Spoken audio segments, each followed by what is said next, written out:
The iron bit deeper into her wrists with every step.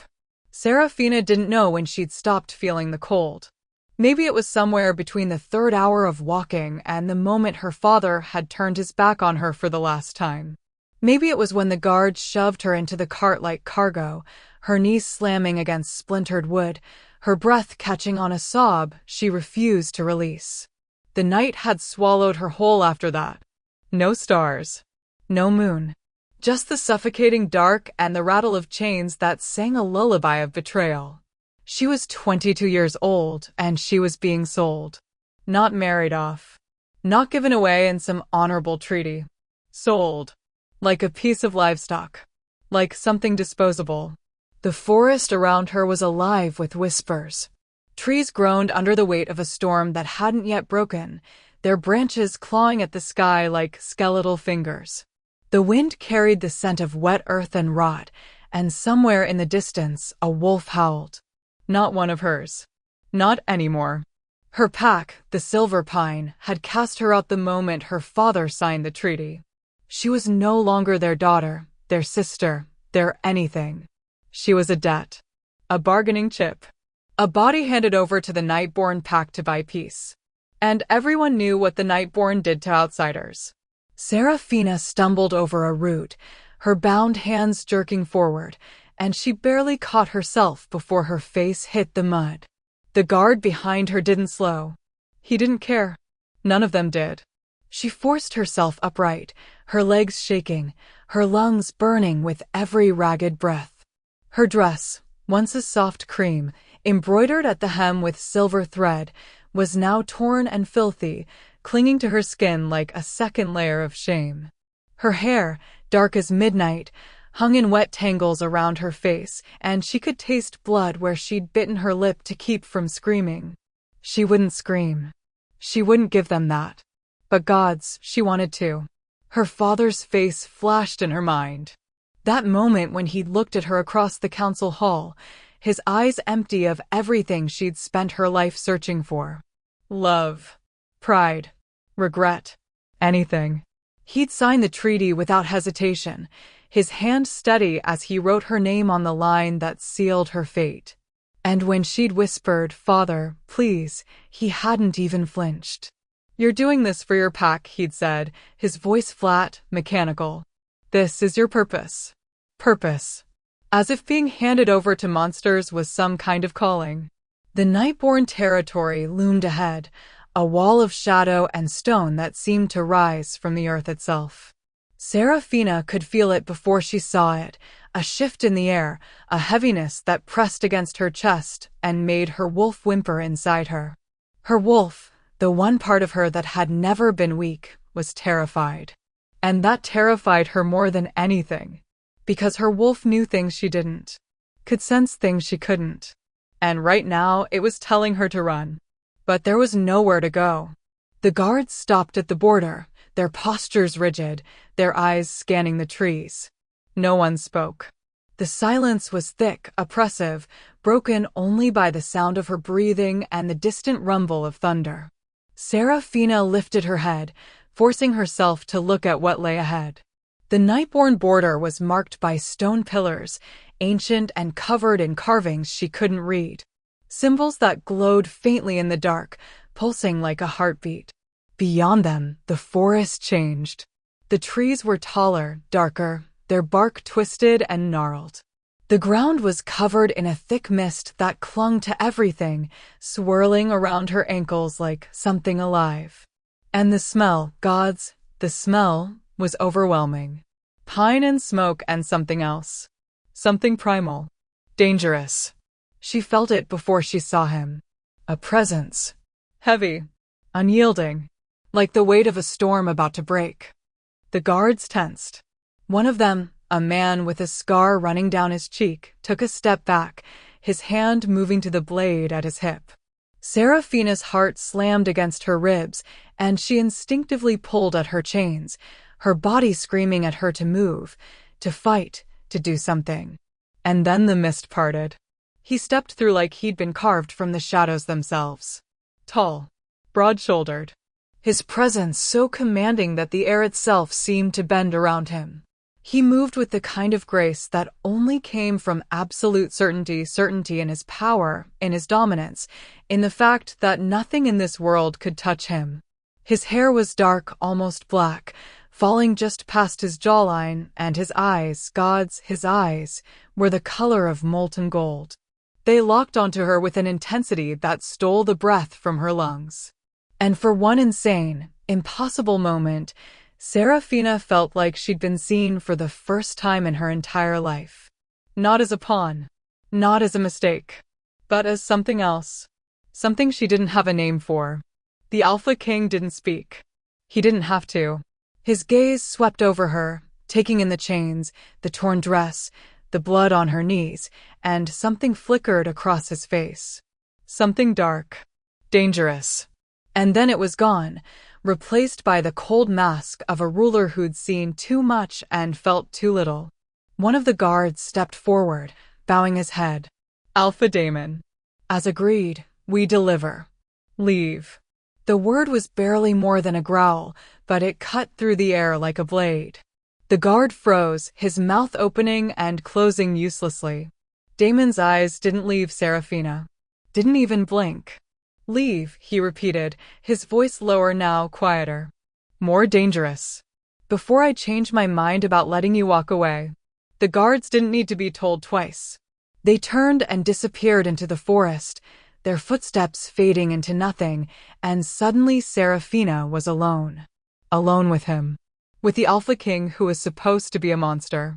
Who was supposed to kill her. Who was staring at her like he'd been waiting his entire life for this moment. And she had no idea why. Her chains clinked softly as she shifted her weight, her legs threatening to give out beneath her. She wanted to speak. Wanted to demand answers, to scream at him, to beg him to just get it over with. But her voice was trapped somewhere deep in her chest, tangled up with fear and exhaustion and something else she didn't want to name. Daemon took a step closer and she flinched. She hated herself for it, but she couldn't help it. He stopped immediately, his jaw tightening, and for a second, just a second, she saw something flicker in his eyes. Something that looked almost like pain. Your name, he said quietly. Not a demand. A request. Saraphina swallowed hard, her throat dry. You know my name. I want to hear you say it. She didn't understand. Didn't understand why he was looking at her like that, why his voice had gone soft, why he wasn't tearing her apart the way everyone said he would. But something in his tone made her answer. Saraphina. He exhaled, slow and controlled, and closed his eyes. Just for a moment. Like hearing her name had physically hurt him. And when he opened them again, they were burning. Come with me, he said, his voice rough. You're not safe out here. She almost laughed. Almost. Because the idea that she was safer with him, with the Alpha King who ruled through fear and blood, was insane. But the alternative was standing here alone, in the middle of Nightborn territory, and she wasn't stupid enough to think she'd survive the night on her own. So she nodded. Barely. Just a slight dip of her chin. And Daemon moved. He didn't touch her. Didn't grab her or force her forward. He just turned and started walking, his movements fluid and precise, and after a moment, Saraphina followed. Her chains dragged behind her, the sound echoing through the trees, and she kept her eyes on his back, on the way his shoulders moved beneath the dark fabric of his coat. She didn't know where he was taking her. Didn't know what he wanted. But as they walked deeper into the Nightborn territory, as the mist grew thicker and the trees closed in around them, one thought kept circling through her mind. He knew her name. Before anyone told him. Before the guard spoke. He knew. And that meant something. Something she wasn't ready to face. The path ahead twisted through the forest, the mist curling around their feet like it was guiding them. Saraphina's body ached with every step, her wrists raw beneath the iron, her legs barely holding her weight. But she didn't stop. Couldn't stop. Because if she did, she was afraid she'd collapse and never get back up. Daemon glanced back at her once, his eyes catching hers for just a second, and she saw it again. That flicker of something she couldn't name. And then he looked away, his jaw tight, his hands curling into fists at his sides. He was holding himself back. She could feel it, could see it in the tension radiating from his body. Like he was fighting against something inside him. Something that wanted to reach for her. And Saraphina didn't know if that thought terrified her or gave her hope. The forest opened up suddenly, revealing a clearing bathed in pale light. And in the center, rising from the earth like something out of a nightmare, was the Nightborn stronghold. Stone walls, iron gates, towers that stretched toward the sky like claws. It was beautiful and terrifying all at once, and Seraphina's breath caught in her throat. This was where she would die. Or worse. Damon stopped at the edge of the clearing, his back still to her, and when he spoke, his voice was so quiet she almost didn't hear him. "I've been waiting for you." Her heart stuttered. "What?" He turned then, and the look in his eyes was something she would never forget. Raw, desperate. Like he was staring at salvation and damnation wrapped into one. "I've been waiting for you," he repeated, his voice breaking on the last word. "My entire life." And before Seraphina could respond, before she could ask him what he meant, he reached for her chains. Not roughly, not cruelly, but with hands that trembled as they touched the iron, as they worked at the lock, as they finally set her free.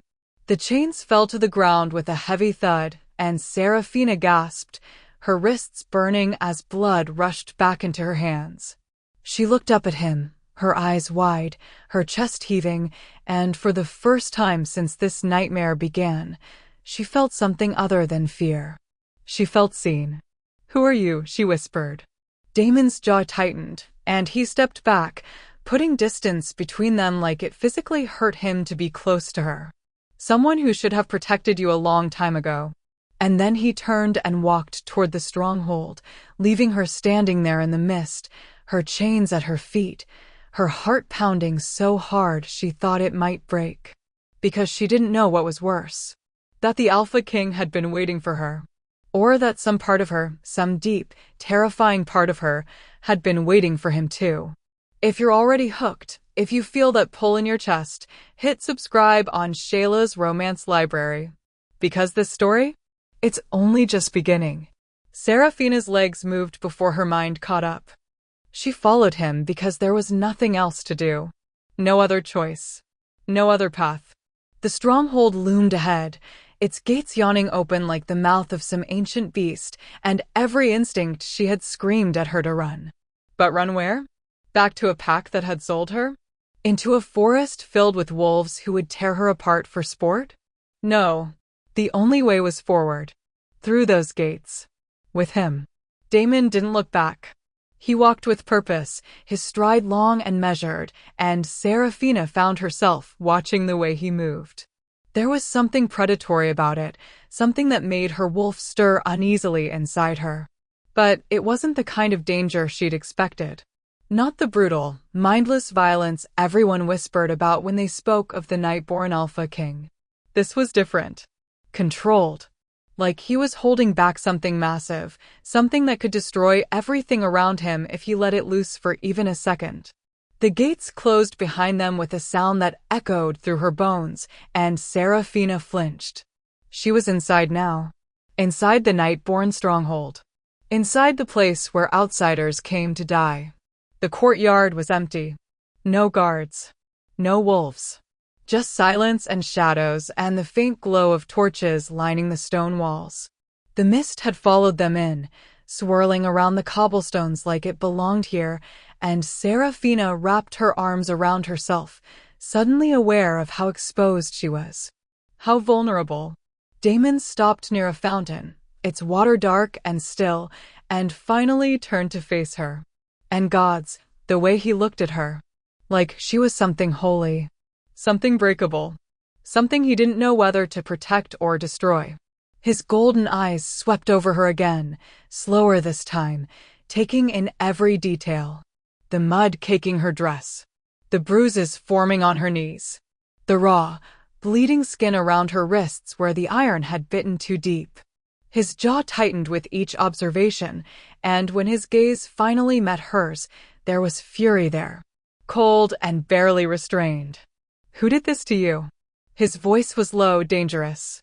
Not loud, but somehow more terrifying because of it. Saraphina blinked, thrown off by the question. "What?" "The chains." He gestured to her wrists, his hand twitching like he wanted to reach for her but was forcing himself not to.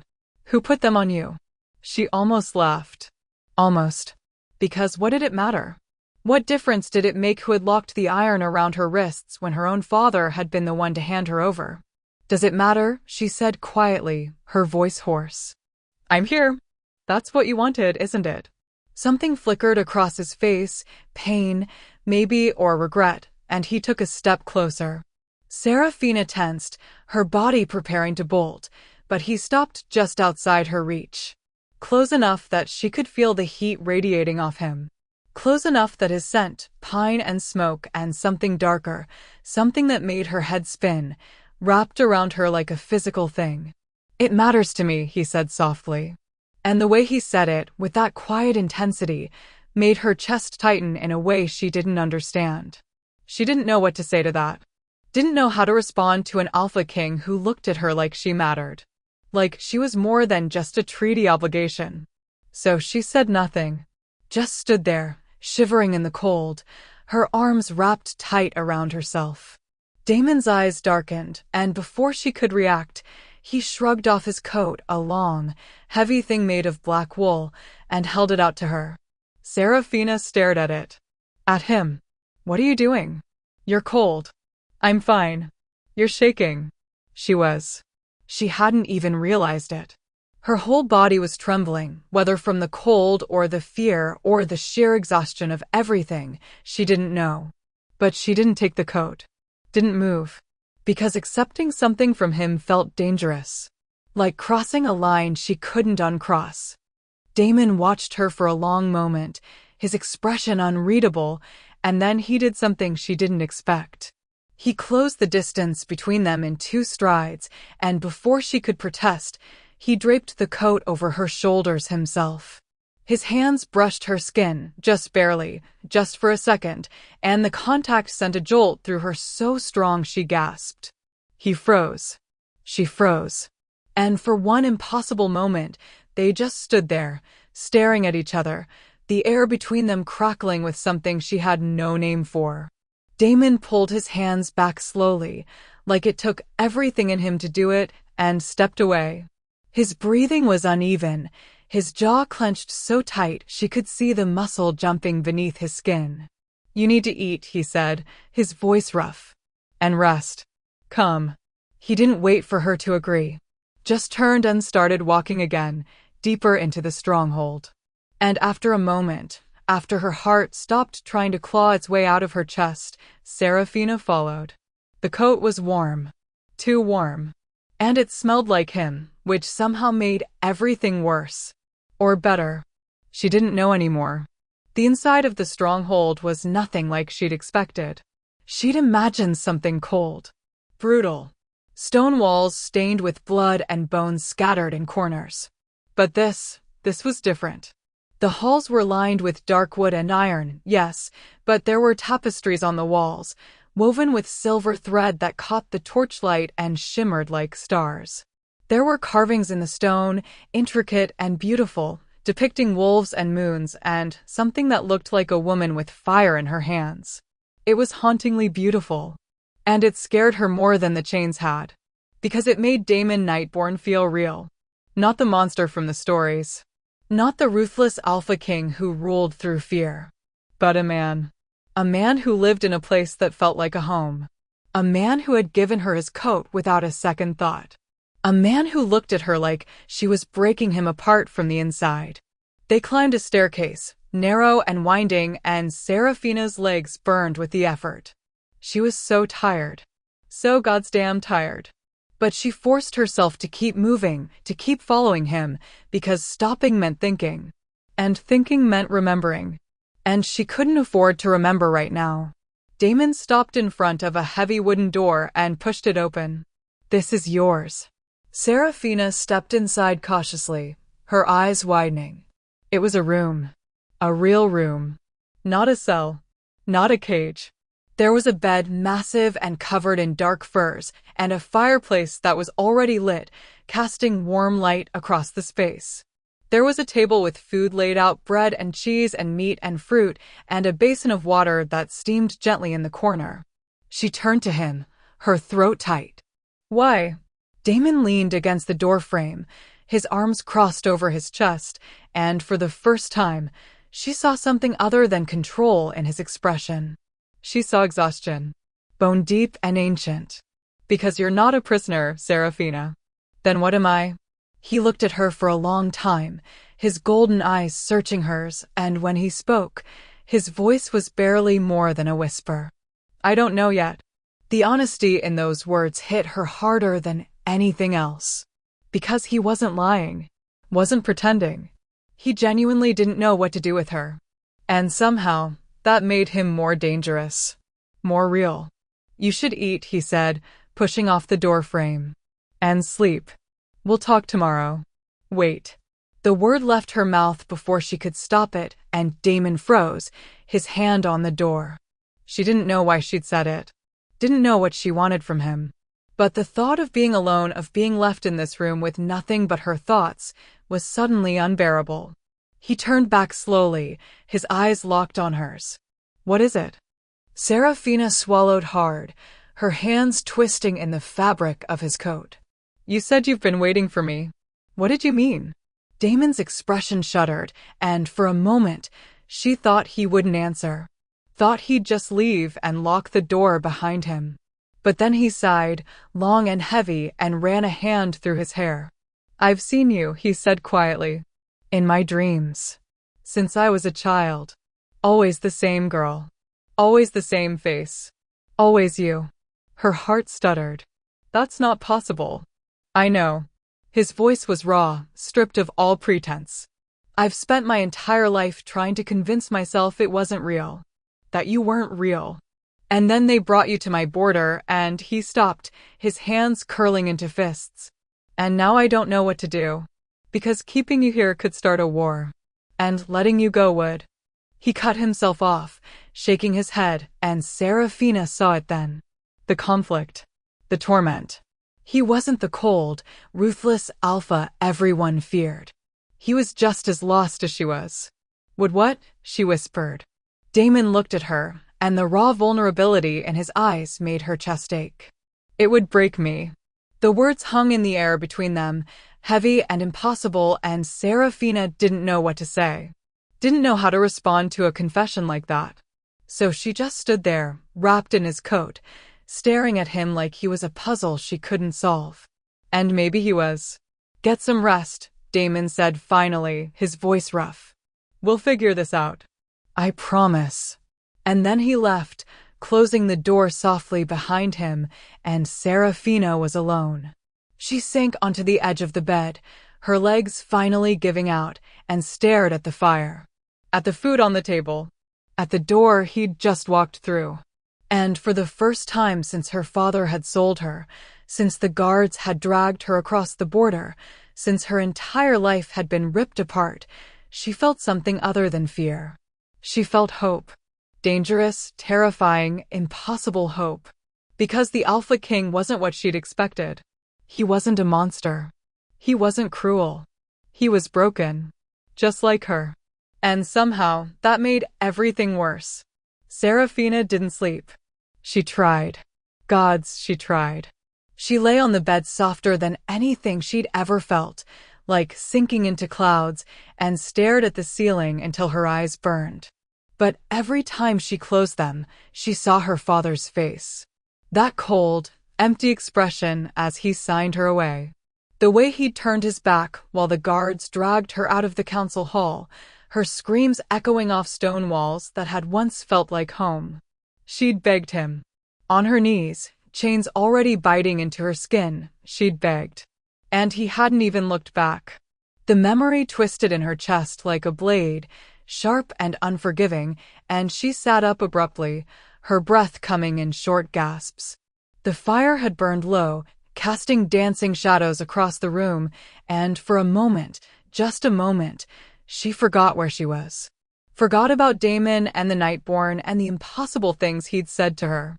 Then reality crashed back in, heavy and suffocating, and she buried her face in her hands. She'd always known she was different. Had always felt it, that otherness that clung to her like a second skin. Even as a child, she'd noticed the way people looked at her. The way conversations would stop when she entered a room. The way her father's jaw would tighten whenever someone mentioned her mother. Her mother. The woman Saraphina had never known. The woman who died giving birth to her, leaving behind nothing but whispers and sideways glances and a daughter nobody wanted. She was cursed, the pack elders used to say when they thought she couldn't hear. Marked by something unnatural. And the girl inherited it. Saraphina had spent her entire life trying to prove them wrong. Trying to be small, obedient, unremarkable. Trying to be the daughter her father could be proud of, the pack member who belonged. But it was never enough. Because they could sense it, that thing inside her that didn't fit. That power she didn't understand and couldn't control. It had started when she was 12. She'd been in the forest, alone, practicing her shift like all the young wolves did. But when she'd called to her wolf, something else had answered. Something that burned. She'd felt it rising inside her, heat and light and fury, and suddenly her hands were glowing. Silver flames dancing across her palms like living things, beautiful and terrifying and wrong. She'd screamed, shaking her hands frantically, trying to make it stop. And when the flames finally died, when she'd collapsed in the dirt gasping for air, she looked up to find her father standing at the edge of the clearing. Watching. His face pale. His eyes filled with something that looked like horror. Never again, he'd said, his voice shaking. Do you understand me, Saraphina? Never again. She'd nodded, tears streaming down her face, and he'd taken her home. Locked her in her room for 3 days. When he finally let her out, he'd made her swear on the moon herself that she would never speak of what happened. Never try to call that power again. Never let anyone see what she was. And she'd kept that promise. For 10 years, she'd buried it so deep she almost convinced herself it wasn't real. Almost convinced herself she was normal. But the pack elders knew. They'd always known. She'd seen it in their faces during council meetings, heard it in the way they spoke about her when they thought she wasn't listening. Dangerous.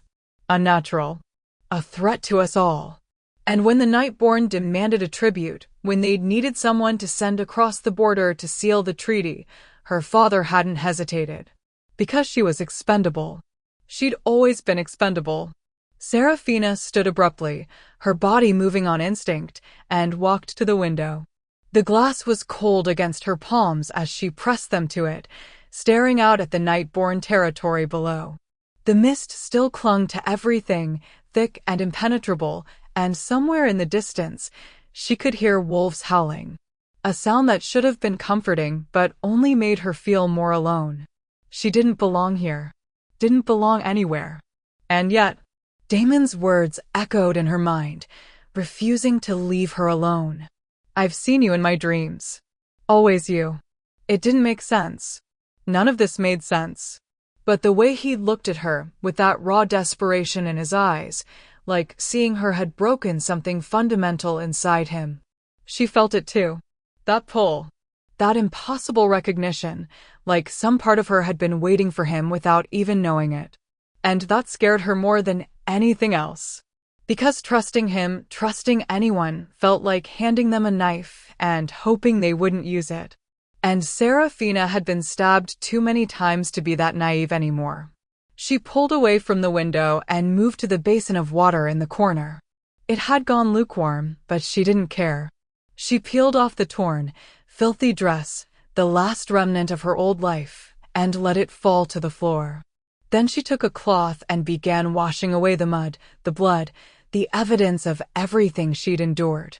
Her reflection stared back at her from the water's surface. Dark hair tangled and wild. Eyes too large for her face, the color of storm clouds. Skin marked with bruises and scratches. She looked like something broken. Something used up and thrown away. But beneath it all, beneath the pain and the fear and the exhaustion, there was something else. Something that flickered just behind her eyes. That heat. That fire. The thing her father had made her bury. The thing she'd spent 10 years pretending didn't exist. Saraphina's hands trembled as she gripped the edge of the basin, and for just a second, she felt it stirring. That power. Rising up from wherever she'd locked it away, responding to her pain, to her anger, to the sheer injustice of everything that had been done to her. Silver light flickered across her fingertips, just for a heartbeat, just enough to cast shadows across the water, and she gasped, yanking her hands back. No, not here. Not now. She couldn't afford to lose control. Not when she was surrounded by wolves who would kill her the moment they realized what she was. Not when Damon was already looking at her like she was something fragile and dangerous all at once. She forced the power back down, burying it beneath layers of fear and control, and wrapped herself in one of the furs from the bed. It was massive, swallowing her whole, but it was warm. Safe. Or as safe as she could feel in a place like this. She moved back to the bed and sat on the edge, pulling her knees to her chest. The food on the table mocked her. She should eat, should regain her strength, but the thought of putting anything in her stomach made her feel sick. Instead, she just sat there, thinking, remembering. Her mother's face was a blur in her mind. She'd never seen a portrait, never been told what the woman looked like. But sometimes, in dreams or half-formed memories, she couldn't quite grasp, she saw eyes. Silver eyes that glowed like moonlight. And she heard a voice, soft and distant, whispering words she could never quite make out. You are more than they see, the voice would say. More than they will ever understand. Saraphina had always thought it was just her imagination. A lonely child's attempt to create a mother out of nothing. But now she wasn't so sure. Because Damon had dreamed of her. Had seen her face before he ever knew her name. And if that was possible, if prophecies and visions and impossible things were real, then maybe her mother hadn't been cursed at all. Maybe she'd been something else. Something powerful. Something that scared people because they didn't understand it. And maybe Saraphina was the same. The thought should have terrified her. Should have sent her spiraling into panic. But instead, it settled over her like a truth she'd been running from her entire life. A truth she was finally ready to face. She wasn't broken. She wasn't cursed. She was just different. And difference, in a world that demanded conformity, was the most dangerous thing you could be. A soft knock at the door made her jump, her heart leaping into her throat. She pulled the fur tighter around herself and stared at the door like it might explode. Saraphina. Damon's voice, muffled through the wood. Low and careful, like he was afraid of startling her. May I come in? She should say no. Should tell him to leave her alone. But the exhaustion was bone deep now, and the thought of facing him, of hearing whatever he needed to say, felt easier than sitting here alone with her thoughts. It's your stronghold, she said quietly. You don't need my permission. The door opened slowly, and Damon stepped inside. He'd changed clothes, dark pants, and a loose shirt that did nothing to hide the breadth of his shoulders, and his hair was damp, like he'd just bathed. His eyes found hers immediately, golden and intense, and she saw the concern there before he could hide it. You didn't eat, he said, glancing at the untouched food. I wasn't hungry. You need your strength. For what? The question came out sharper than she intended, and she saw him flinch. What am I even doing here, Damon? Why did you? She stopped, her throat tightening. Why did you take off my chains? He was quiet for a long moment, his gaze never leaving hers. Then he moved closer, slowly, like approaching a wounded animal, and sat on the floor near the bed. Not on it. Not close enough to crowd her. Just near. Because you're not a prisoner, he said softly. I told you that. Then what am I? She hated the way her voice broke on the question.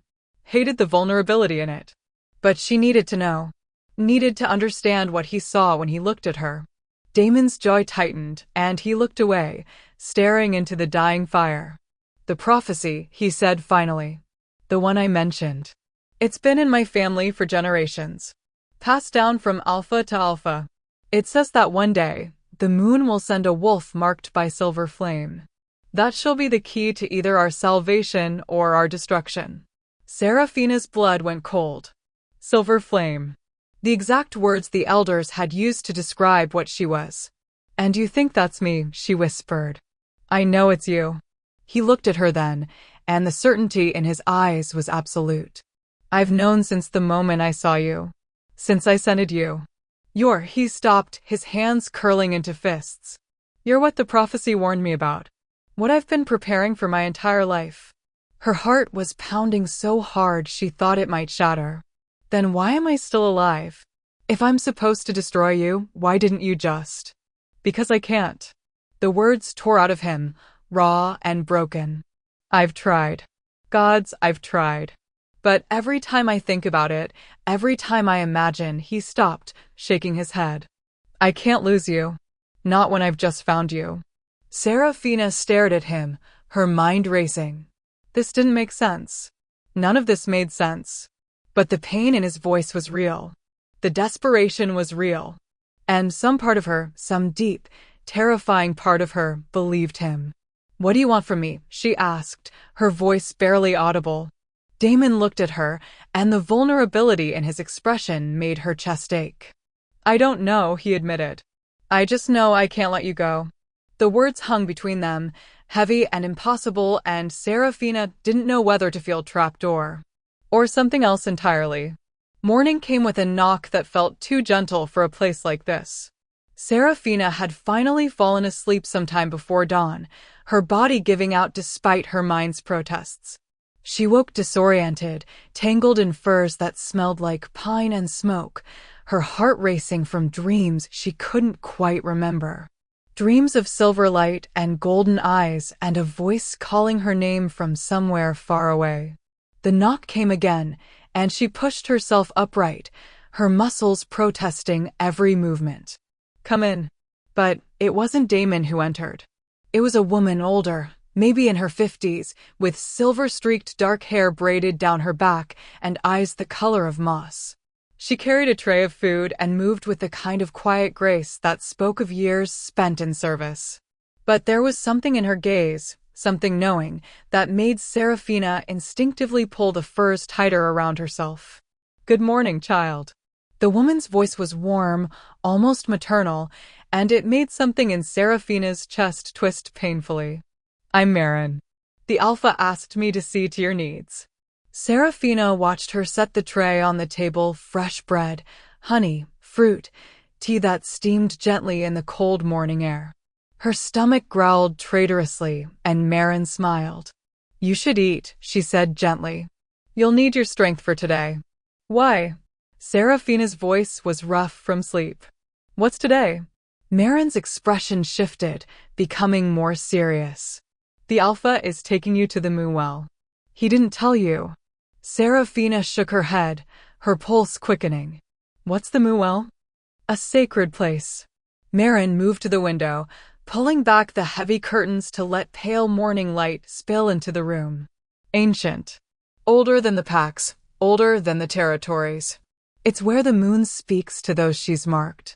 She turned back to Saraphina, and there was something almost reverent in her gaze. Not everyone can enter it. Only those she calls. The words sent a chill down Saraphina's spine. And he thinks she's calling me? He knows she is. Marin moved closer, her eyes searching Saraphina's face like she was looking for something specific. You have her mark, don't you? The silver. Saraphina's hands trembled beneath the furs. She wanted to lie, to deny it, but something in Marin's expression told her it would be pointless. This woman already knew. Somehow, she already knew. I don't know what I have, Saraphina whispered. I don't understand any of this. Marin's expression softened, and she reached out slowly, giving Saraphina time to pull away. When she didn't, the older woman's hand came to rest gently on her shoulder. Then let the Muel show you. Let it reveal what you've been running from. I'm not running from anything. Aren't you? Marin's voice was kind but firm. You've spent your whole life trying to be smaller, quieter, less. Trying to fit into a shape that was never meant for you. But the moon doesn't make mistakes, child. She made you exactly as you were meant to be. The words hit harder than they should have, and Saraphina felt her throat tighten. She looked away, blinking hard against the sudden burn behind her eyes. My father didn't think so. My pack didn't think so. Then they were fools. Marin squeezed her shoulder once before pulling away. Now eat. Get dressed. There's clean clothing in the chest at the foot of the bed. The Alpha will come for you within the hour.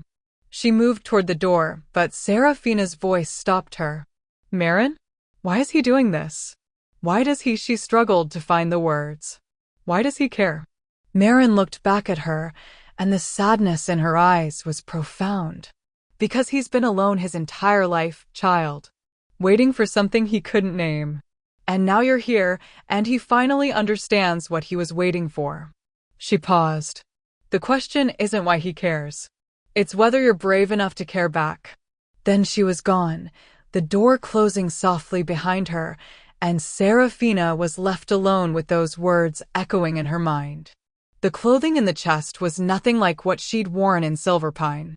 No pale, delicate fabrics meant to make her look soft and harmless. Instead, she found dark leathers and sturdy wool, clothing designed for movement and strength. She pulled on fitted pants and a tunic the color of midnight, lacing up boots that fit perfectly despite no one asking her size.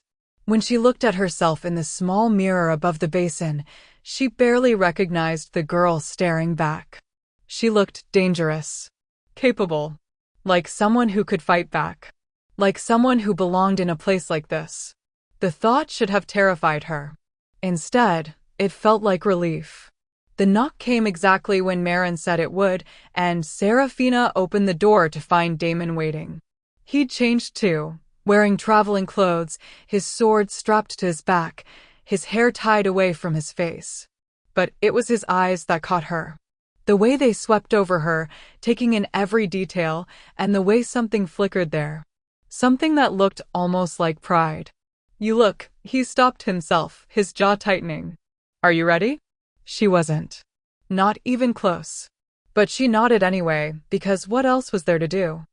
They walked through the stronghold in silence, their footsteps echoing off stone walls. Saraphina was aware of eyes watching them from doorways and corridors, other Nightborn wolves, studying her with expressions ranging from curiosity to hostility. She kept her head up, refusing to look away first, and she felt Damon's presence beside her like a shield. No one approached. No one spoke. They just watched. Outside, 2 horses waited, massive black beasts that stamped and snorted in the cold morning air. Damon moved to one and swung up into the saddle with practiced ease, then looked down at her. Can you ride? Yes. She'd learned as a child, though it had been years since she'd been allowed near the stables. Her father had decided it was too dangerous after the incident with the flames. Too much freedom for someone who needed to be controlled. She approached the second horse, and it lowered its head, letting her touch its muzzle. Its dark eyes were intelligent, knowing, and when she pulled herself into the saddle, it shifted beneath her with surprising gentleness. Her name is Nyx, Damon said. She'll take care of you. Then he urged his horse forward, and they rode out through the gates, into the forest beyond. The Nightborn territory was different in daylight. Still dark, still wrapped in mist, but Saraphina could see the beauty in it now. Ancient trees that stretched toward the sky like cathedral pillars. Moss covering everything in shades of emerald and jade. Streams that cut through the forest floor, their water clear and cold and singing with movement. It felt alive. Wild. Like the land itself had a heartbeat. They rode for over an hour, following paths that seemed to exist only for those who knew where to look. Damon led the way, his posture relaxed but alert, and Saraphina found herself watching him. The way he moved with his horse like they were one creature. The way his eyes constantly scanned the forest, reading things she couldn't see. He was beautiful. She could admit that now, in the safety of daylight and distance. Beautiful in the way dangerous things were, sharp edges and controlled power, and the constant promise of violence held carefully in check. "You're staring," he said without looking back, and she felt heat rush to her cheeks. "I'm observing," she shot back. "There's a difference." "Is there?" He glanced over his shoulder, and she caught the hint of a smile playing at his lips. "And what have you observed?" "That you're not what I expected. That you terrify me and make me feel safe at the same time. That I don't know whether to trust you or run from you or that you know this forest better than anyone," she said instead. "That you're taking me somewhere important. And that you're nervous about it." The smile faded, replaced by something more serious. "You're right. I am nervous." "Why?"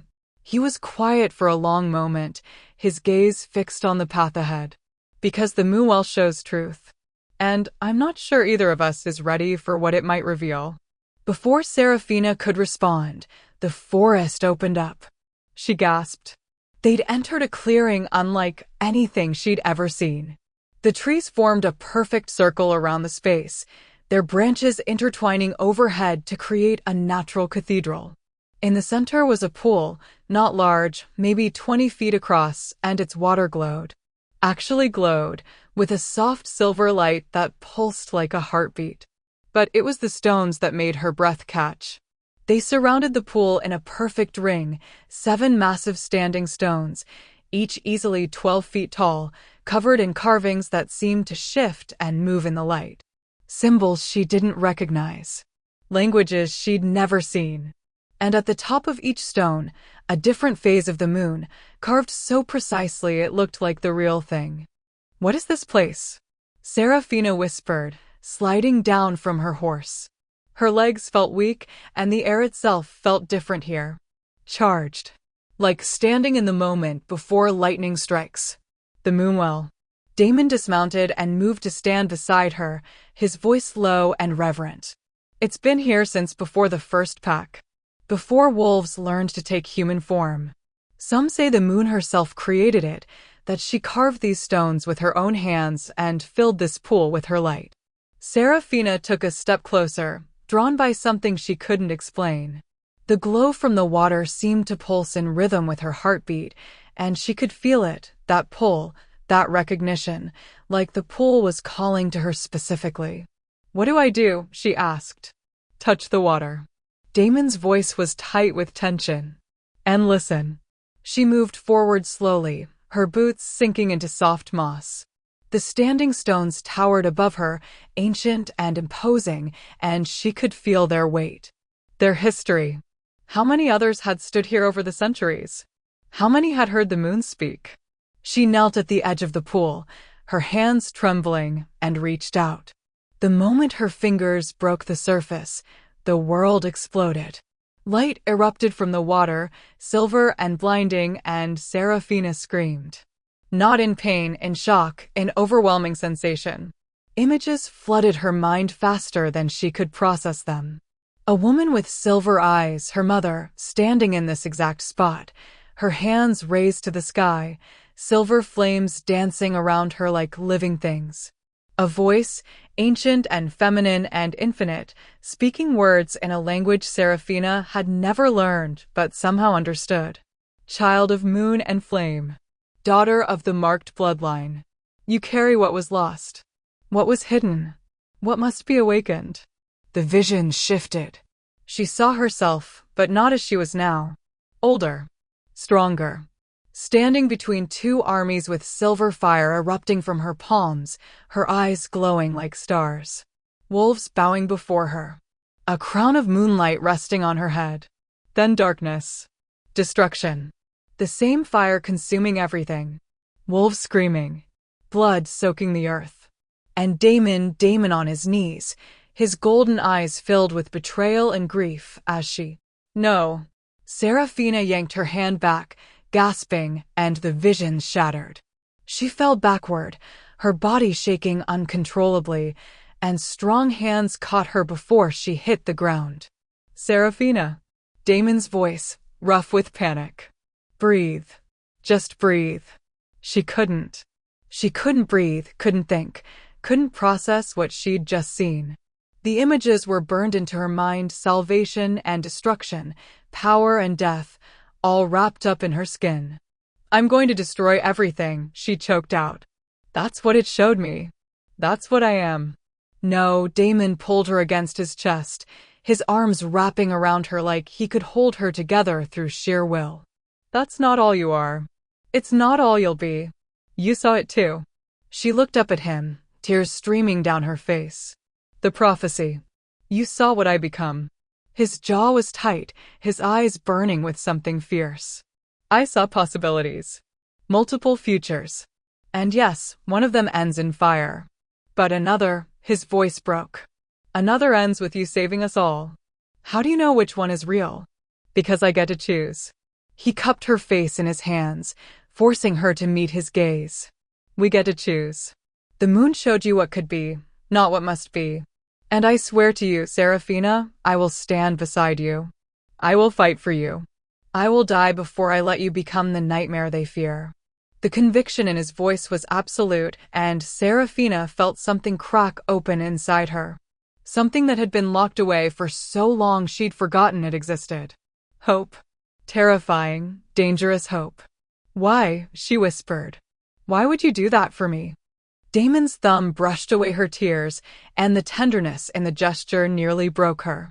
Because you're mine, he said softly. Not as a possession. Not as a treaty. But as he stopped, struggling with the words.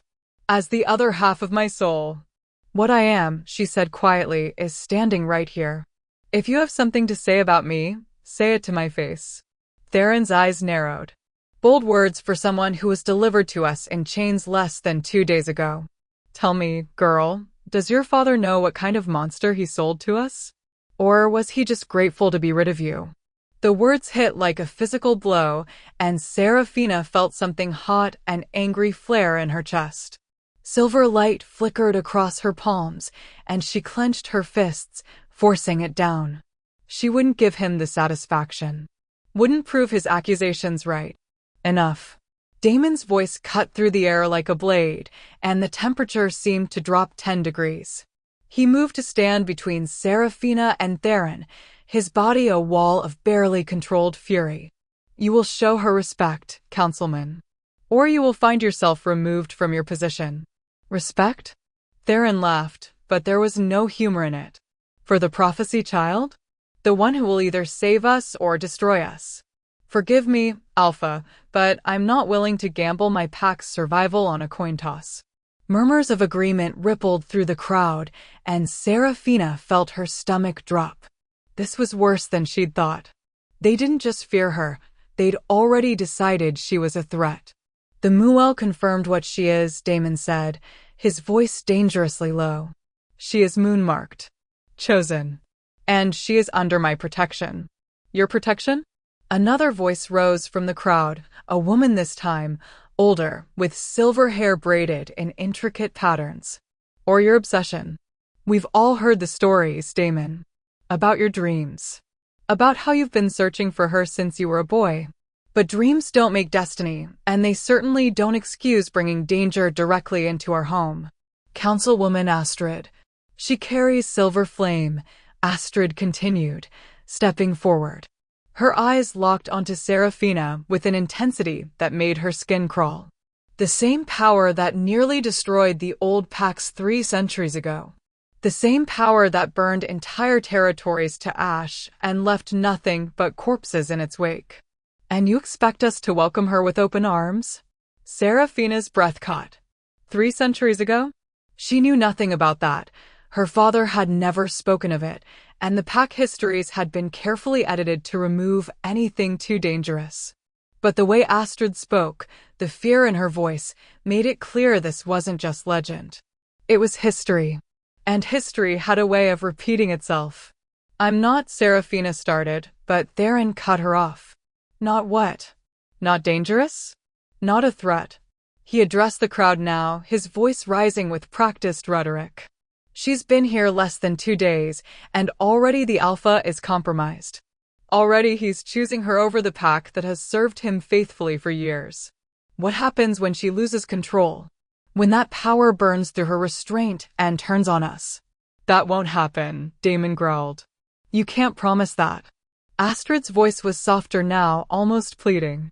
Damon, we understand what she means to you. We do. But the pack must come first.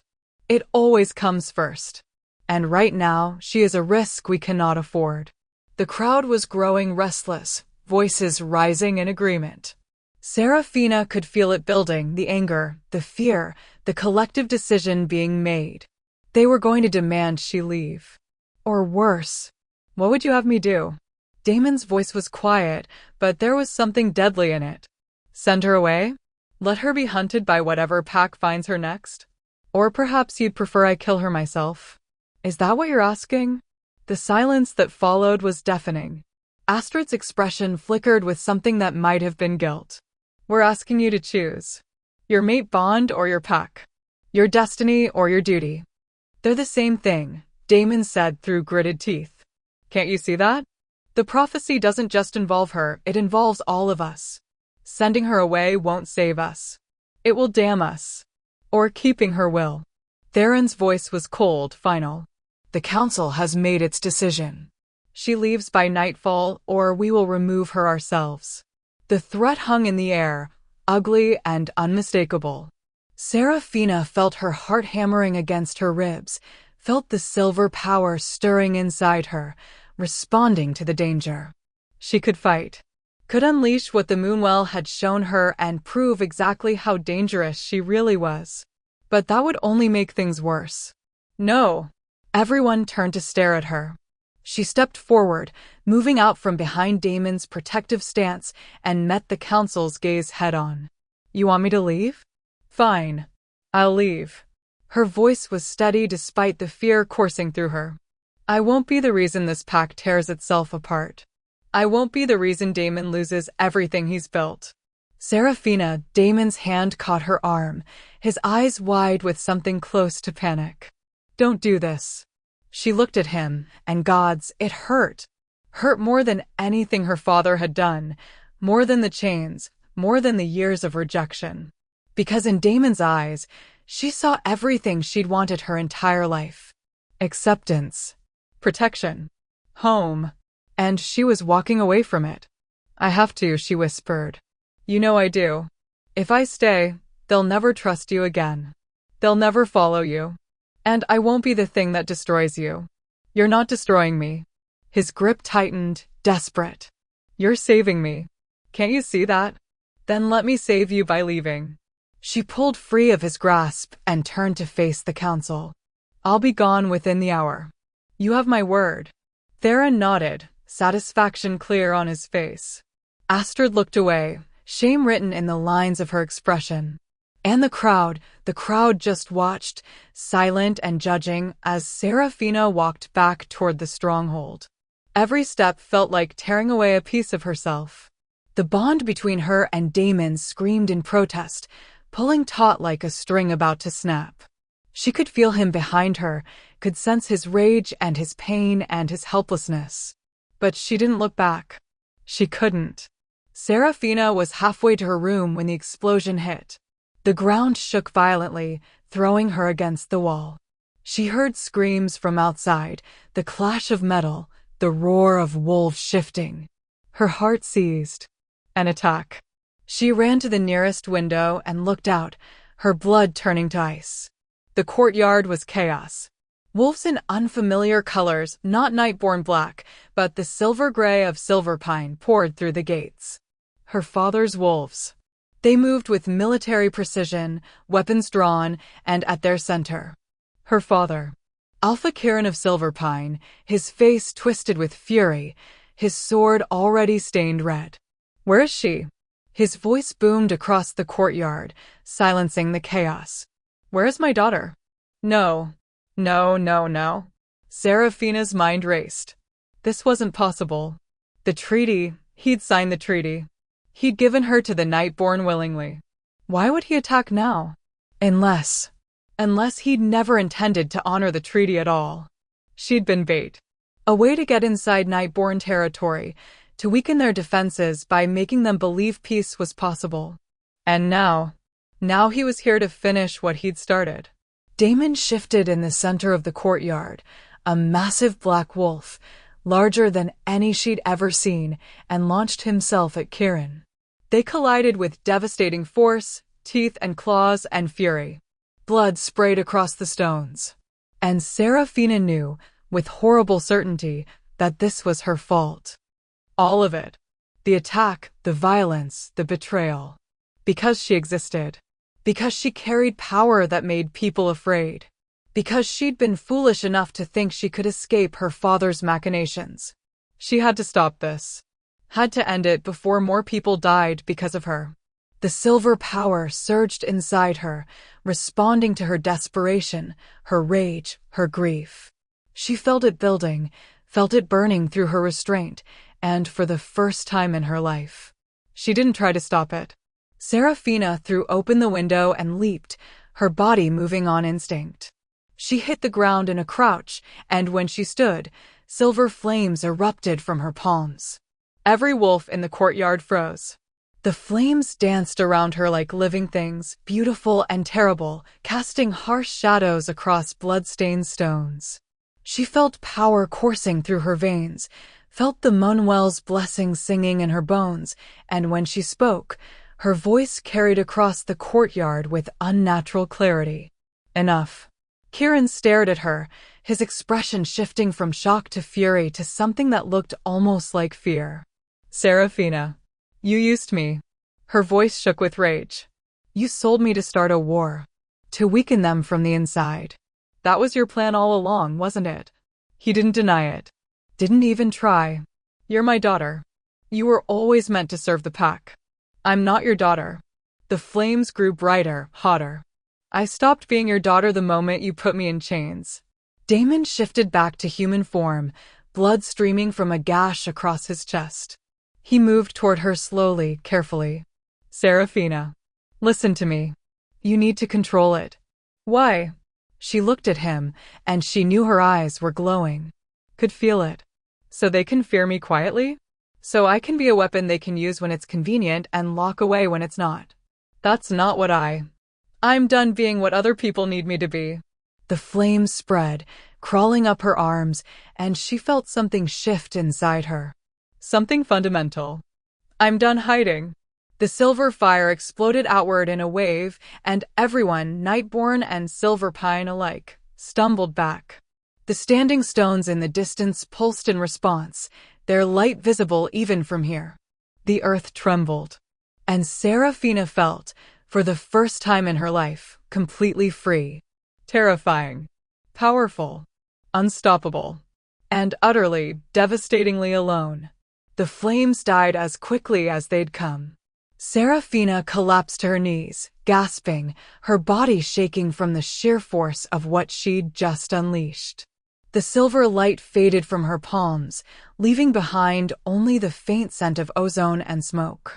Around her, wolves from both packs remained frozen, their eyes wide with a mixture of terror and awe. She'd stopped the fight. But at what cost? Kieran recovered first, his face hardening back into the cold mask she knew too well. Seize her. Now. But his wolves didn't move. They couldn't. The display of power had shaken them too deeply, and Saraphina saw it in their eyes. They weren't looking at the weak, shameful daughter their alpha had cast out. They were looking at something else entirely. Something that scared them more than their alpha's wrath. I said seize her. Kieran's voice cracked like a whip, but still, his wolves hesitated. Leave. Damon's voice was quiet, but it carried the weight of absolute authority. He stood between Saraphina and her father, blood still dripping from his wounds, his eyes burning gold. Take your wolves and leave my territory. Now. She's mine. She was never yours. The fury in Damon's voice made the air itself seem to vibrate. You sold her. Gave her up. Used her as a pawn in whatever twisted game you're playing. You have no claim to her. Not anymore. Kieran's hand moved his sword, but he must have seen something in Damon's expression, some promise of violence so absolute that even he couldn't ignore it. His jaw worked, rage and calculation warring across his features. "This isn't over," he said finally, his eyes finding Saraphina's. And in them, she saw something that made her blood run cold. Not fear. Not even anger. Just cold, calculating assessment. Like he was already planning his next move. "You can't hide behind him forever, daughter. Eventually, you'll have to choose what you really are." Then he turned and strode toward the gates, his wolves falling into formation behind him. Within minutes, they were gone, disappearing into the forest like shadows. But the damage was done. Saraphina felt every eye on her night-born wolves watching her with renewed fear and suspicion. She'd just proven everything they'd accused her of. Proven she was dangerous. Uncontrollable.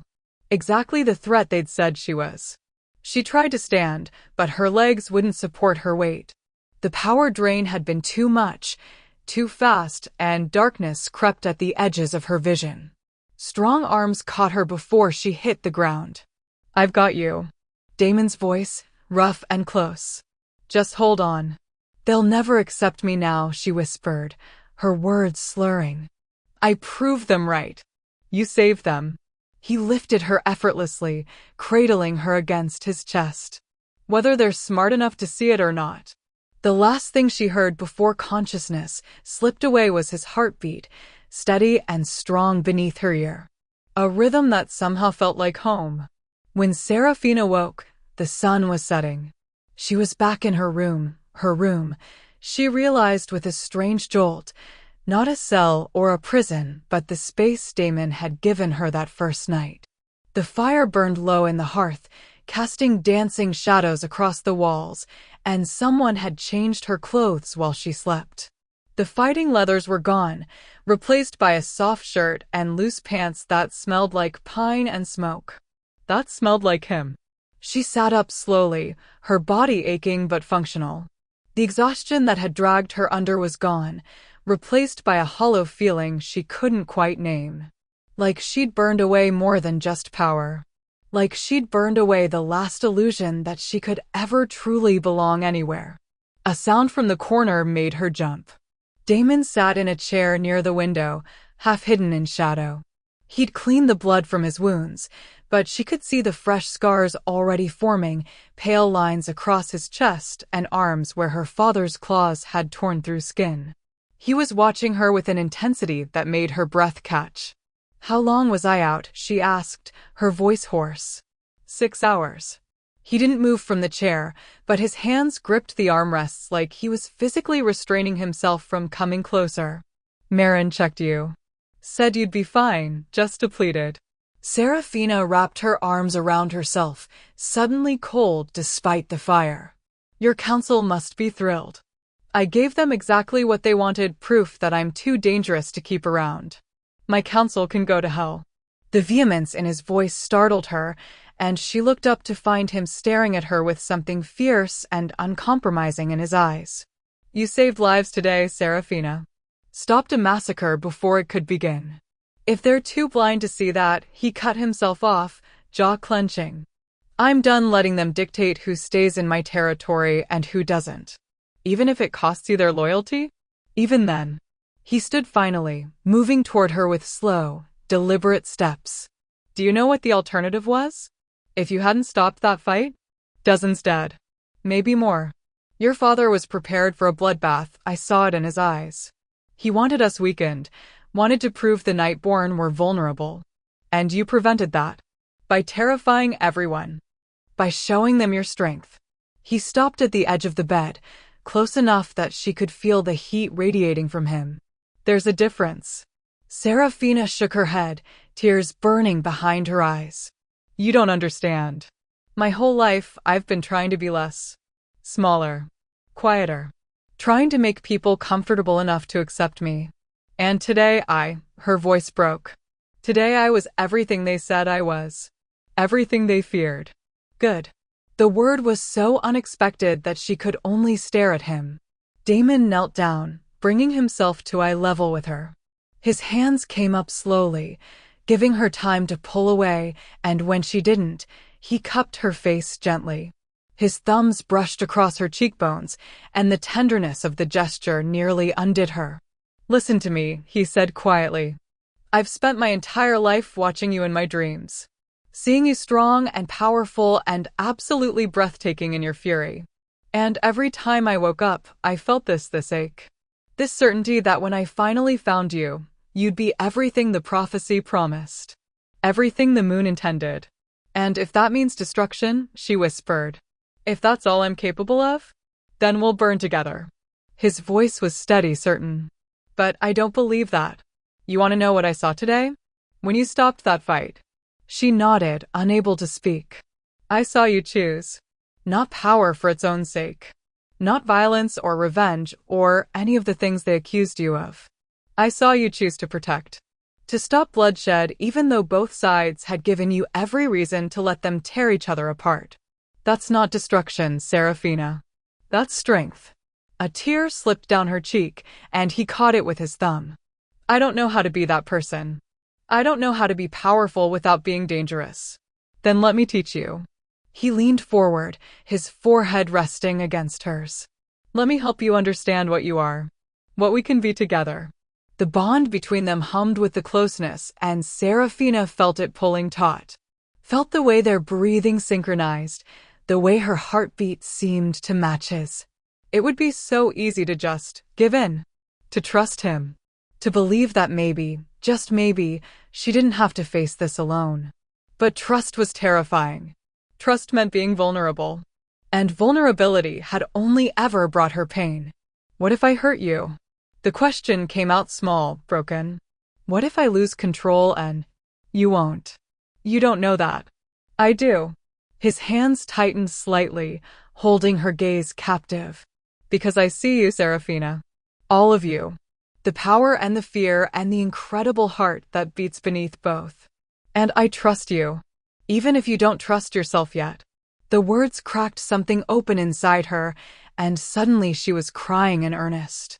Not quiet tears, but deep, wrenching sobs that she'd been holding back for years.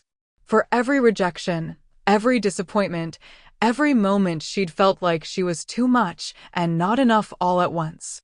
Damon pulled her against his chest, his arms wrapping around her like a shield against the world. He didn't tell her to stop crying. Didn't tell her it would be okay. He just held her, one hand stroking her hair, his steady presence the only anchor she had. "I'm so tired," she whispered against his shoulder. "Tired of fighting. Tired of being afraid." "I know." His voice was rough with emotion. "But you're not alone anymore. You hear me? Whatever happens next, whatever we have to face, you don't have to do it alone." She wanted to believe him. Gods, she wanted to believe him so badly it physically hurt. But the wounds were too deep, the betrayals too fresh. "My father used me," she said, pulling back enough to look at him. "Sold me to start a war. How do I know you're not using you?" Damon's expression hardened. "Because I'm asking you to stay, not because I need a weapon or a treaty or a solution to a prophecy. I'm asking you to stay because the thought of you leaving, of never seeing you again, feels like dying." The raw honesty in his voice stripped away her defenses, and she saw it then. Saw the truth of what he was offering. Not safety, not certainty, but something more valuable. Partnership. Choice. The freedom to be exactly who she was without apology. "I don't know how to do this," she admitted. "How to be with someone. To trust someone. Then we'll figure it out together." He smiled, just slightly, and it transformed his face. Made him look younger, more vulnerable. "I don't exactly have a great track record with relationships either. Turns out being an alpha king doesn't leave much room for casual dating." Despite everything, she laughed. It was watery and broken, but it was real. "Is that what this is? Dating? I don't know what this is."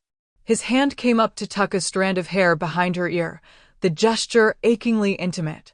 "But I know I want to find out. If you'll let me." Saraphina looked at him, really looked at him. At the scars on his chest from defending her. At the exhaustion in his eyes from fighting his own counsel.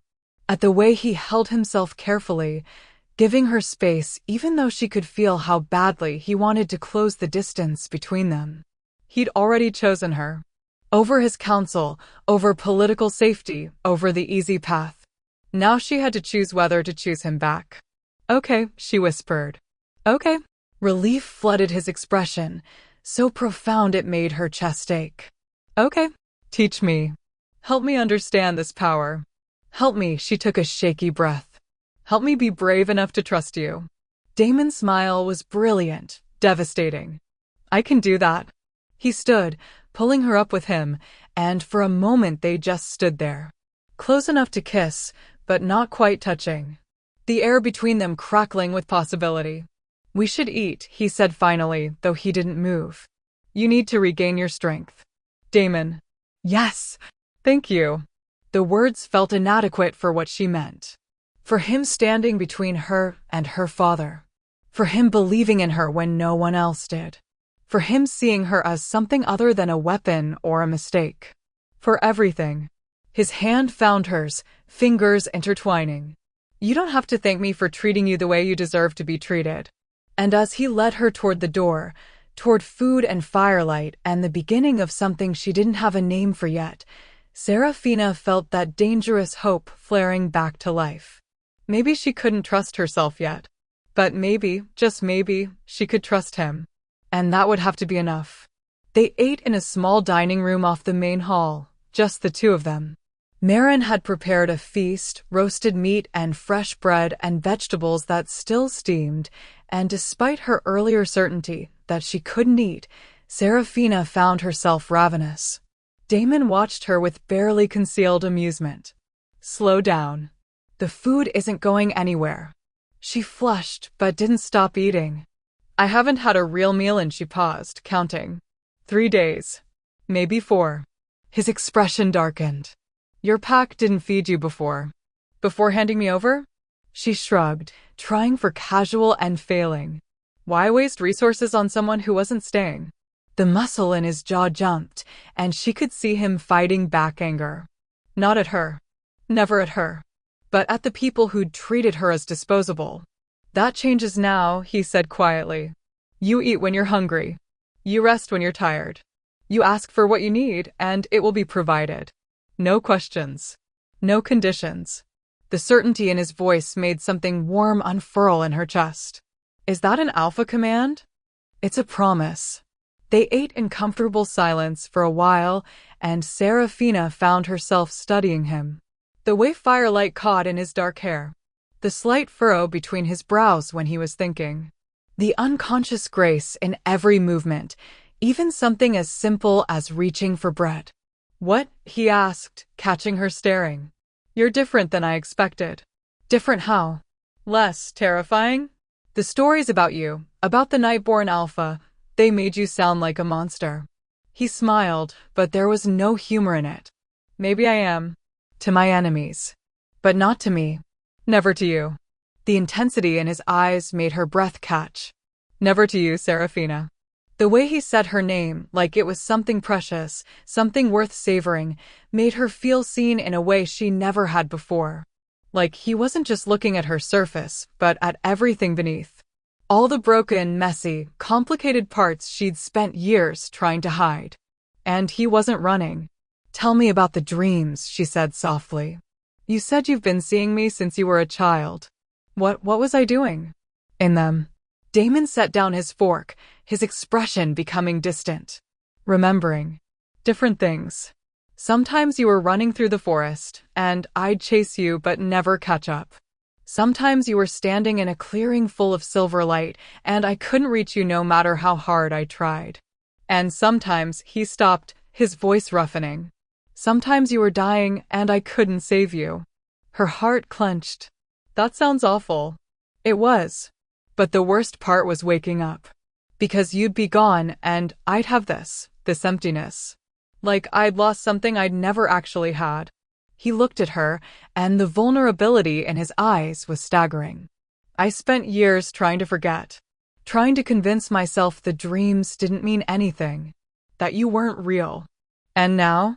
Now I know the dreams were a warning. Or maybe a promise. That finding you would change everything. And they were right. Saraphina swallowed hard. The prophecy said I'd destroy you. Or save you. How do you know which one I'll be? Because I get to choose which future we build. He reached across the table, his hand covering hers. The moon showed us possibilities, not inevitabilities. And I choose the one where we survive. Together. The word hung between them, together. Like a vow. Like a promise of something neither of them fully understood yet, but both wanted desperately to believe in. I'm afraid, she admitted. Afraid of this power. Afraid of what I might become. Afraid of, she stopped, the next words catching in her throat. Of what?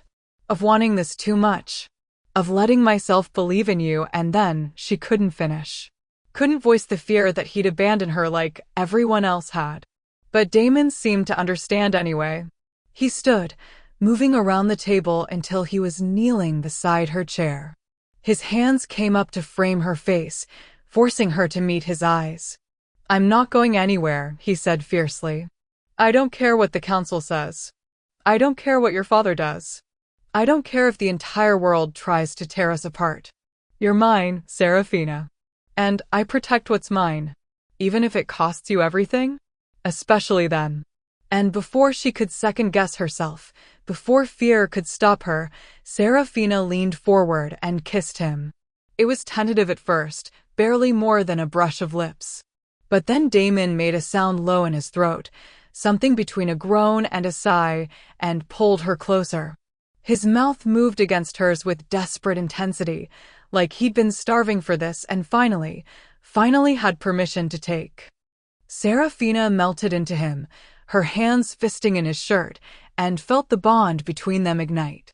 Silver light pulsed beneath her skin, responding to his touch, to his taste, to the sheer rightness of this moment. When they finally broke apart, both breathing hard, Damon rested his forehead against hers. We're going to be okay, he whispered. I promise you. We're going to be okay. And for the first time in her life, Saraphina let herself believe it. 3 days of peace should have been a warning. 3 days of Damon teaching her to control the silver flame, to channel it instead of fearing it. 3 days of stolen moments in the training grounds, of his hands steadying hers when the power threatened to overwhelm her, of quiet conversations by firelight that stretched into the early morning hours. 3 days of feeling like maybe, just maybe, she'd finally found where she belonged. She should have known it couldn't last. Saraphina woke on the 4th morning to find Damon's side of the bed cold. She'd been sleeping in his chambers for the past 2 nights, not in any official capacity, but because being apart felt wrong in a way neither of them could articulate. The bond between them had grown stronger with each passing day, each touch, each moment of vulnerability shared in the darkness. But this morning, something felt off. She dressed quickly in the training leathers that had become her uniform and made her way down to the main hall. The stronghold was unusually quiet, the normal bustle of morning activity absent. No guards at their posts. No servants moving through the corridors. Just eerie, oppressive silence. Her wolf stirred uneasily beneath her skin, sensing danger she couldn't yet see. The council chamber doors were open when she reached them, and voices drifted out, Damon's among them, tight with barely controlled fury. Saraphina slowed, some instinct telling her to be careful, to listen before revealing herself. Cannot continue like this. Theron's voice, cold and certain. You've allowed your bond to cloud your judgment, Alpha. The pack suffers for it. The pack suffers from nothing. Damon's response was sharp. Training has continued. Patrols are maintained. Nothing has changed except your paranoia. Everything has changed. That was Astrid, her tone almost pitying. You spend every waking moment with her. You've moved her into your personal chambers. You defend her against all counsel, all wisdom. Because your counsel is rooted in fear, not wisdom. Then let us test that theory. A new voice, one Saraphina didn't recognize. Male, older, carrying the weight of authority. Let us see what your precious mate truly is. Let us perform the blood rite. Silence. Heavy and suffocating. No, Damon's voice was flat, final. Absolutely not. You don't have the authority to refuse. The older voice again, and Saraphina's stomach twisted. The blood right is ancient law, Alpha.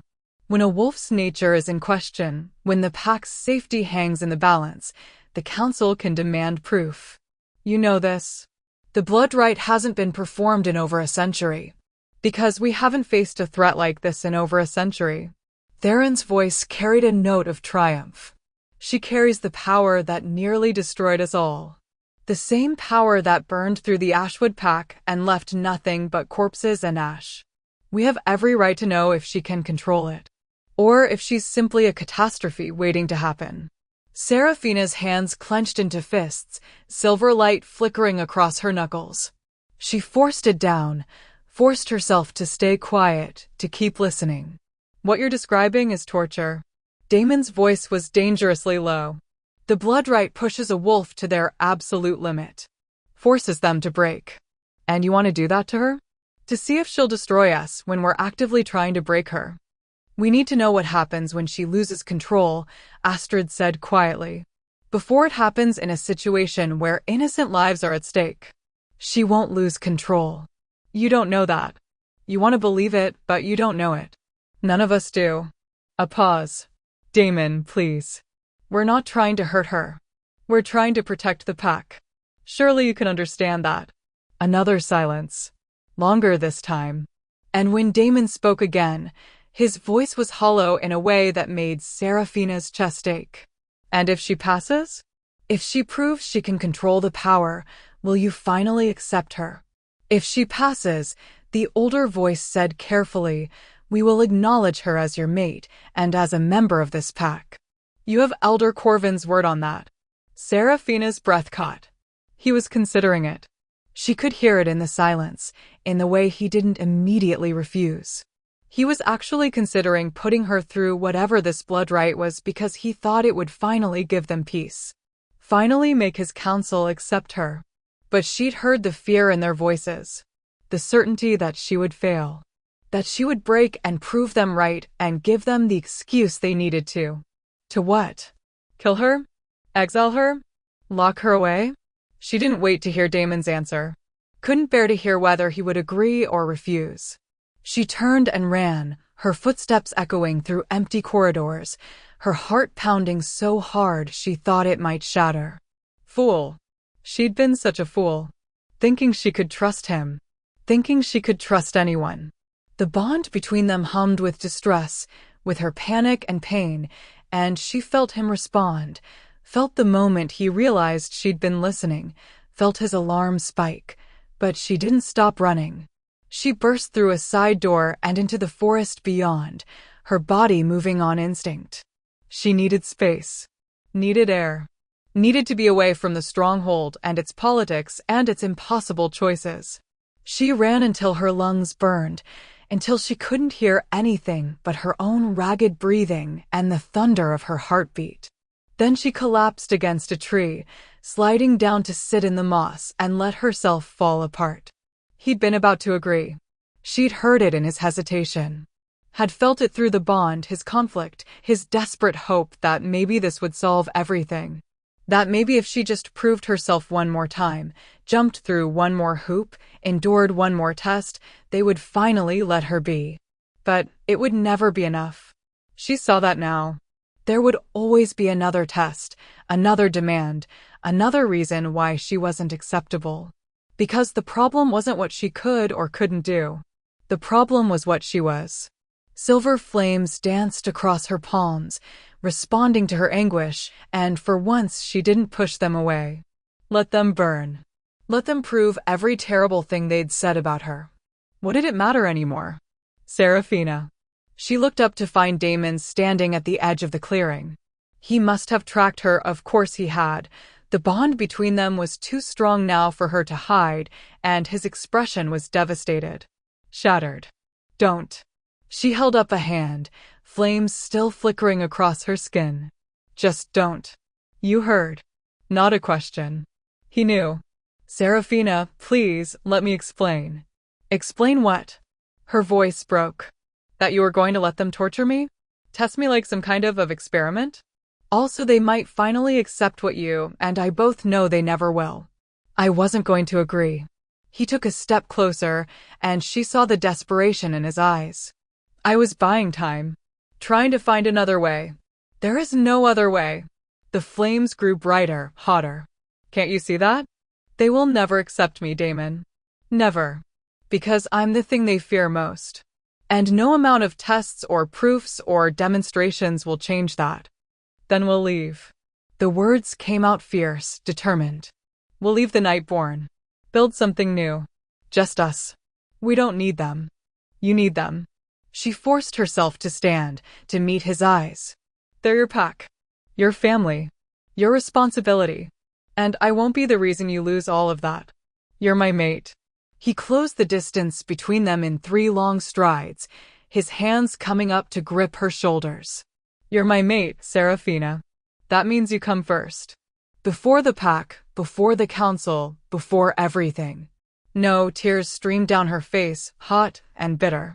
No, that's not how it works. You're an alpha. Your pack has to come first. And right now, I'm the thing threatening your pack's stability. I'm the thing driving a wedge between you and the wolves who've followed you for years. You're the only thing keeping me sane. His voice cracked, and suddenly he was the one falling apart. Don't you understand? Before you, I was just existing. Going through the motions. Playing the role of alpha because it was expected, because it was my duty.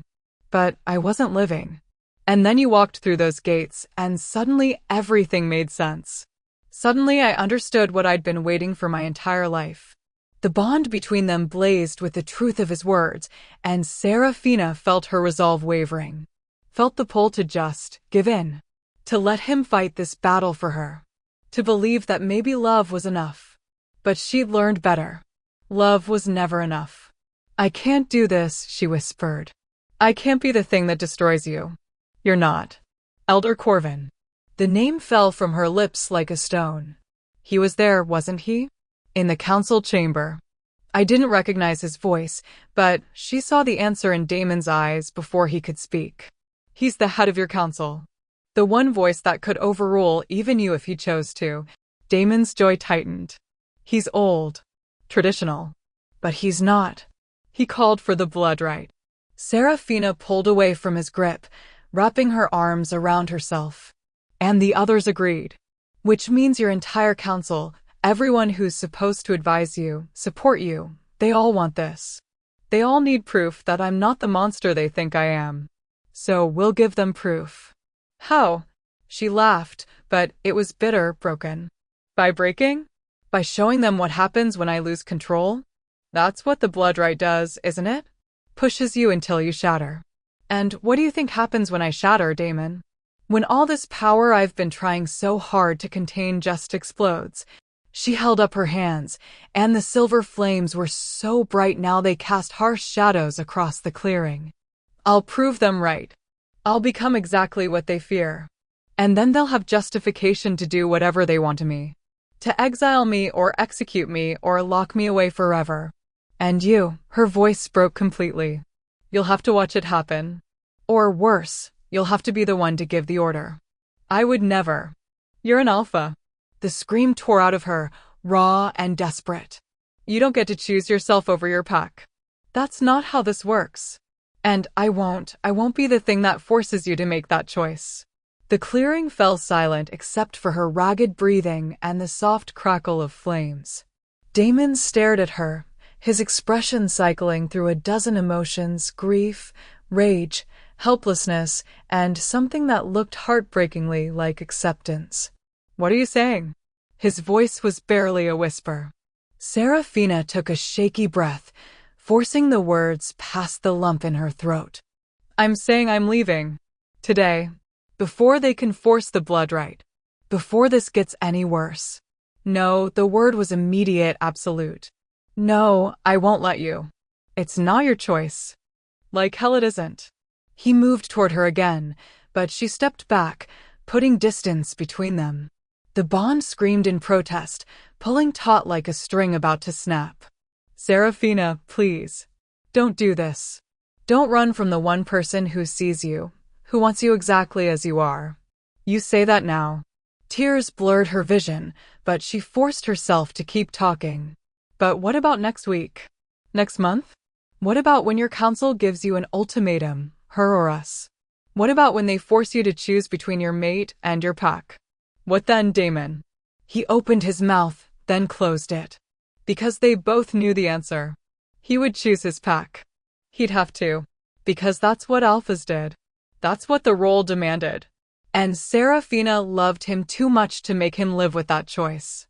I won't forget you, she said softly. I won't forget any of this.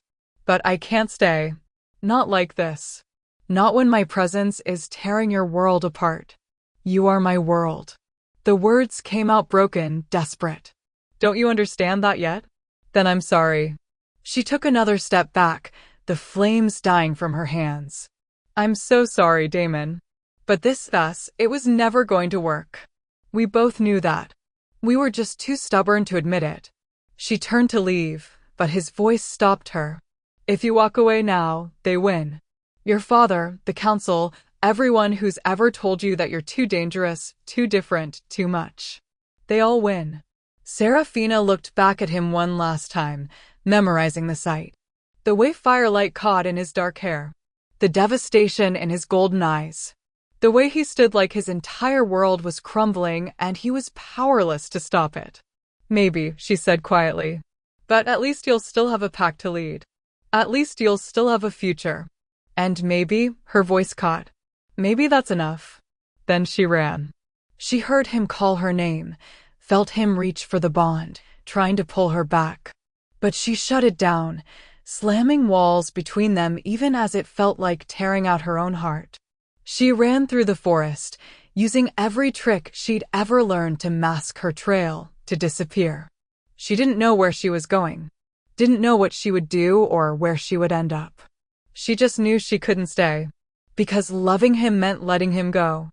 Meant giving him back the life she'd disrupted, the peace she'd shattered. Meant accepting that some people, some wolves, were destined to be alone. And as she crossed the Nightborn border and stepped into unclaimed territory, as she felt the bond stretching thinner and thinner between them, Saraphina let herself cry. For what she'd lost. For what she'd never really had. For the brief, beautiful moment when she'd let herself believe in something impossible. She cried until she couldn't anymore.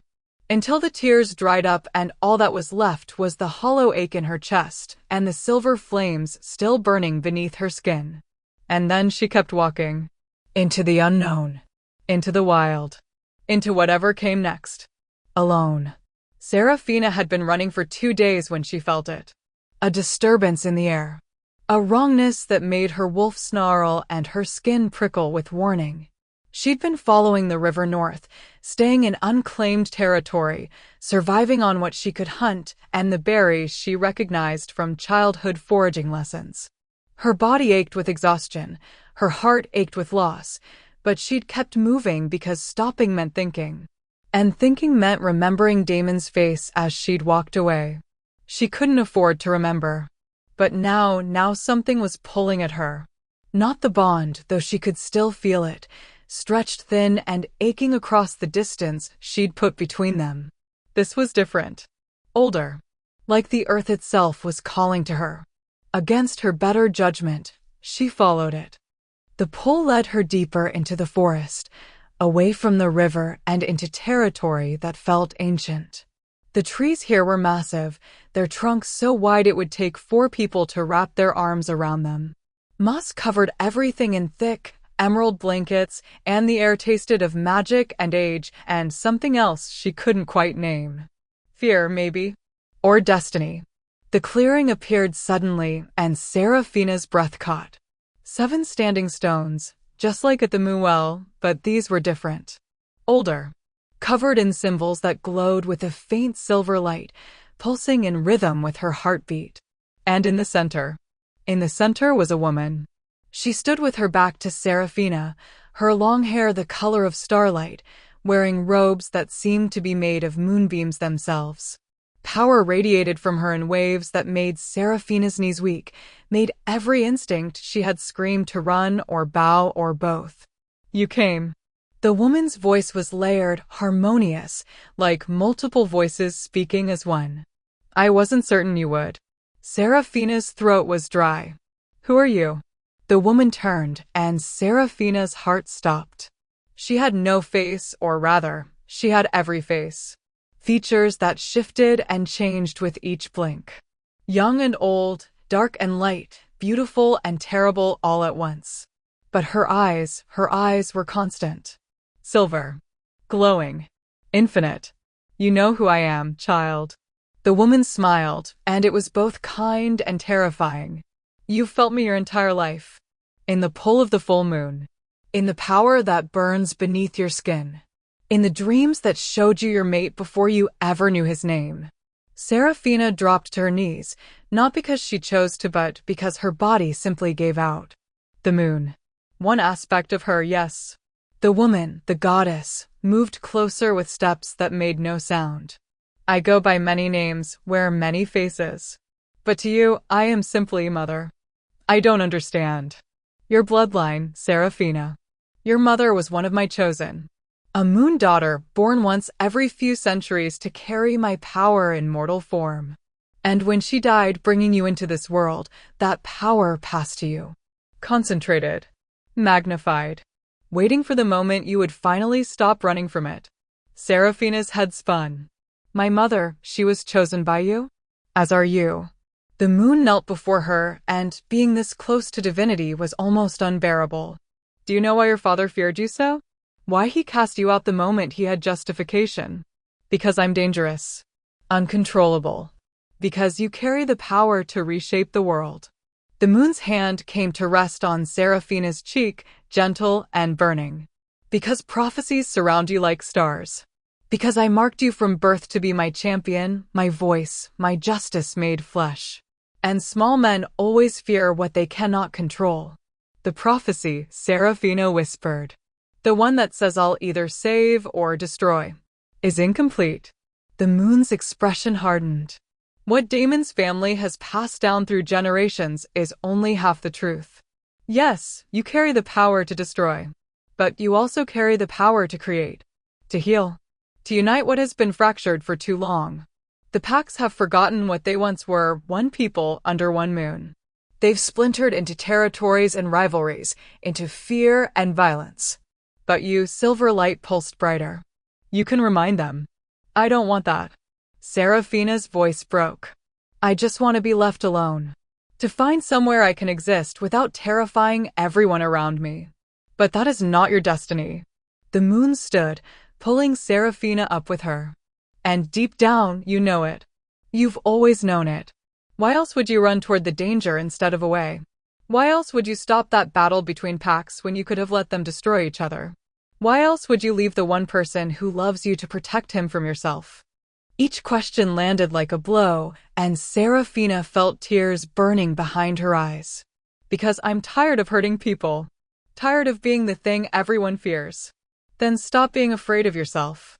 The moon's voice turned sharp, commanding. Stop hiding from the power I gave you. Stop believing the lies that small-minded wolves have told you about what you are. And what am I? The question came out raw, desperate. The moon smiled, and it was terrible and beautiful.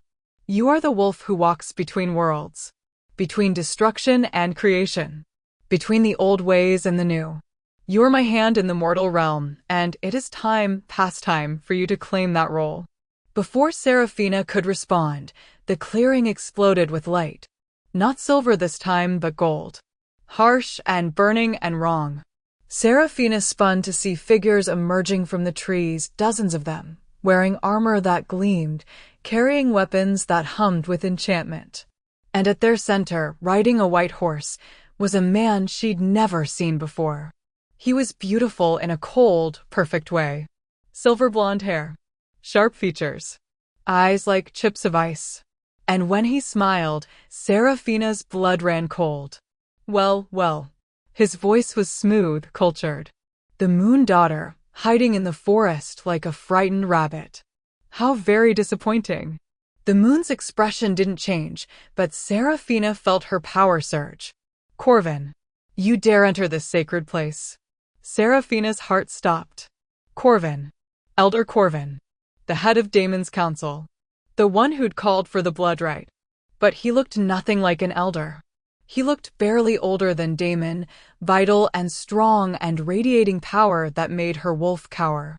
Sacred. Corvin laughed, and the sound made her skin crawl. These stones lost their sanctity the moment your kind abandoned them. The moment you chose to hide your power in mortal flesh instead of wielding it directly. He dismounted and walked forward with absolute confidence. His warriors, easily 30 of them, fanned out around the clearing, surrounding them. Saraphina's mind raced. These weren't Nightborn wolves. Their armor bore different symbols, different colors. Silver and white instead of black and steel. Saraphina, step away from the goddess. Corvin's voice carried the weight of command. You don't understand what you're dealing with. What she's trying to make you. Don't listen to him. The moon's voice was steady, but Saraphina could feel the tension radiating from her. He is sun-forged. An ancient enemy. He serves the old gods who want to see my power extinguished from this world. Old gods who remember when mortals knew their place. Corvin's smile widened. Before the moon decided to play favorites. Before she started marking certain bloodlines as special, creating imbalance and chaos in the name of destiny. Saraphina looked between them, her heart pounding. What do you want? You. Corvin's eyes locked onto hers, and there was hunger there. Raw and undisguised. Or rather, the power you carry. Your mother refused to give it willingly. Chose death over surrender. But you, he took another step closer. You're untrained. Frightened. You don't even know what you possess. Which makes you the perfect vessel. Vessel. Horror washed through her. Vessel for what? For me. Gold light erupted from Corvin's hands, and suddenly the clearing was chaos. I've waited 20 years for another moon daughter to emerge. 20 years preparing this ritual, gathering the components. And now you've delivered yourself directly to me. How convenient. The moon's power exploded outward, silver meeting gold in a clash that shook the earth. Run, Saraphina. Run now. But Saraphina's feet wouldn't move. Because she understood with horrible clarity. Corvin hadn't been trying to test her with the blood right. He'd been trying to break her. To shatter her control so completely that she'd be vulnerable. So he could take the power she carried and use it for what? To extinguish the moon's influence? To claim divinity for himself? The warriors closed in, weapons raised, and Saraphina felt panic rising. She was one wolf against 30. Untrained. Exhausted. She couldn't fight them all. The bond flared to life. Suddenly, impossibly, she felt Damon. Not faint and distant, but strong and close and coming fast. He'd felt her distress through their connection. Was tracking her. And he wasn't alone, she could sense others with him. Pack bonds. Dozens of them. He was bringing the Nightborn. Well, this complicates things. Corvin's expression darkened. It seems your mate is more persistent than I gave him credit for. No matter. We'll be done here long before he arrives. He raised his hands, and the gold light intensified. The warriors rushed forward as one, and the moon screamed something Saraphina couldn't hear over the roar of blood in her ears. Time seemed to slow. She saw the blades coming toward her. Saw the moon fighting Corvin with power that cracked the sky. Saw the standing stones beginning to glow brighter, responding to the violence in their sacred space. And she felt it, that silver fire inside her, the power she'd spent her entire life fearing. It surged up in response to the danger, burning through her veins, begging to be released. She'd always held it back. Always buried it. Always been afraid of what would happen if she truly let go. But she was so tired of being afraid. The first warrior reached her, his blades swinging toward her neck, and Saraphina stopped thinking. Stopped questioning. Stopped fighting against what she was. And she let go. Silver flames erupted from her body in a wave that sent every warrior flying backward. The fire didn't burn, not her, but danced across her skin like a living thing. Like it was welcoming her. like it had been waiting her entire life for her to finally accept it. Power flooded through her, more than she'd ever felt before, and with it came understanding. Knowledge that had been locked away, passed down through her bloodline, waiting for this moment. She understood now what her mother had been, what she was meant to be. Not a weapon, not a destroyer, a protector, a guardian, the moon's chosen champion. Saraphina raised her hands, and the silver flames responded instantly. They formed barriers around the moon, shields against Corvin's gold light. They reached out to the wounded warriors, not burning but healing, purifying the corruption she could suddenly sense in their blood. Enchantments. Compulsions. Corvin had twisted them, made them his puppets. And she could undo it. No. Corvin's scream was fury and disbelief. No, you can't. You don't have the training. I don't need training. Saraphina's voice echoed with harmonics that weren't entirely her own. The moon's power flowed through her, guiding her, showing her. I just needed to stop being afraid. She stepped forward, and the silver flames grew brighter, stronger. The standing stones pulsed in response, their ancient magic recognizing her claim. Recognizing what she'd finally become. Corvin snarled something in a language she didn't know, and the gold light exploded toward her in a spear of pure destruction. It should have killed her. Should have torn through her defenses and ended her. But Saraphina raised one hand, and the silver flames caught the gold light. Absorbed it. Transformed it. When she released it, it was pure silver, and it slammed into Corvin with enough force to send him crashing into the trees. You want this power? She walked toward him, each step deliberate. The fear was gone. The doubt was gone. There was only certainty now. Only purpose. You want to claim what the moon marked as hers? Then come and take it. Corvin struggled to his feet, blood streaming from his nose, his eyes wide with something that looked almost like fear. You don't understand what you're doing. The balance. The balance was broken when you tried to steal what wasn't yours. Saraphina's hands blazed brighter. When you infiltrated Damon's council to get close to me. When you tried to force the blood right to break me. When you've spent 20 years hunting my kind like animals. She could feel them now, feel the other wolves Corvin had corrupted over the years. Feel the enchantments he'd woven into Damon's pack, into other packs across the territories. Seeds of discord and fear, all designed to keep the wolves fractured. To keep them weak. And she could burn it all away. Saraphina, wait. But she was done waiting. Done listening to people who wanted to use her or control her or make her into something she wasn't. She was done being afraid. Silver flames poured from her in a wave that swept across the clearing and beyond, racing through the forest like wildfire. But this fire didn't destroy, it purified. It found every enchantment, every compulsion, every twisted piece of Corvin's corruption, and burned it to ash. She felt the moment it reached the Nightborn stronghold. Felt the enchantments there shatter, felt minds clearing, felt truth dawning. Felt Damon's shock and understanding and relief crashing through the bond so hard it nearly drove her to her knees. When the flames finally died, the clearing was silent. Corvin lay unconscious, his power broken, his schemes undone. The warriors he'd corrupted were waking, confused and free for the first time in years. The standing stones glowed with pure silver light, and the moon. The moon was smiling. Well done, daughter. She stepped forward and placed a hand on Saraphina's shoulder. You've claimed what was always yours. Accepted what you were meant to be. Saraphina looked down at her hands, still glowing faintly with silver light. She felt different. Whole. Like a puzzle piece that had finally found its proper place. What happens now? She asked quietly. Now. The moon's smile widened. Now you go back. To your mate. To your pack. Because they're coming and they've finally seen the truth. All of it. As if summoned by her words, Saraphina heard them, wolves crashing through the forest. Not attacking. Not hunting. Coming to help. And at their head, she felt him. Damon.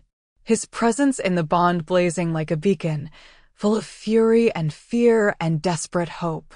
The moon began to fade, her form becoming translucent. Remember, Saraphina, you are not what they feared.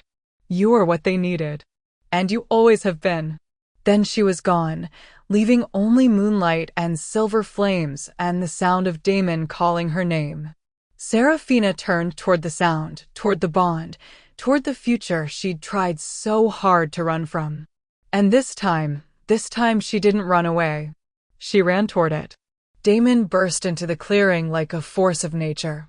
His wolf was magnificent, massive and black as midnight, eyes blazing gold with fury and fear, and something so fierce it made Seraphina's breath catch. Behind him came dozens more night-born wolves, their pack bonds humming with clarity and purpose. No more corruption. No more enchantments clouding their judgment. Just raw, honest truth. He shifted mid-stride, his human form taking shape even as he ran toward her, and Seraphina barely had time to brace herself before he crashed into her. His arms wrapped around her so tight she could barely breathe, his face buried in her neck, and she felt him shaking. "Don't you ever," his voice broke. "Don't you ever do that to me again. Don't you ever run for me like that." Seraphina's hands came up to grip his shirt, holding him just as tight. "I thought I was protecting you. I don't need protection." He pulled back enough to frame her face with his hands, and the devastation in his eyes nearly broke her. "I need you. Just you. Exactly as you are." And when you left, he stopped, his throat working. "When you left, it felt like dying. I'm sorry." Tears streamed down her face. "I'm so sorry. I couldn't watch them force you to choose. Couldn't be the thing that cost you everything. You are everything." His thumbs brushed away her tears, his touch achingly gentle despite the violence still crackling in the air around them. "Don't you understand that yet? The pack, the territory, the title, none of it means anything without you." Behind them, the night-born wolves were securing Corvin and his corrupted warriors. Seraphina could feel their confusion, their questions, but also something else. Something that felt almost like respect. Like wonder.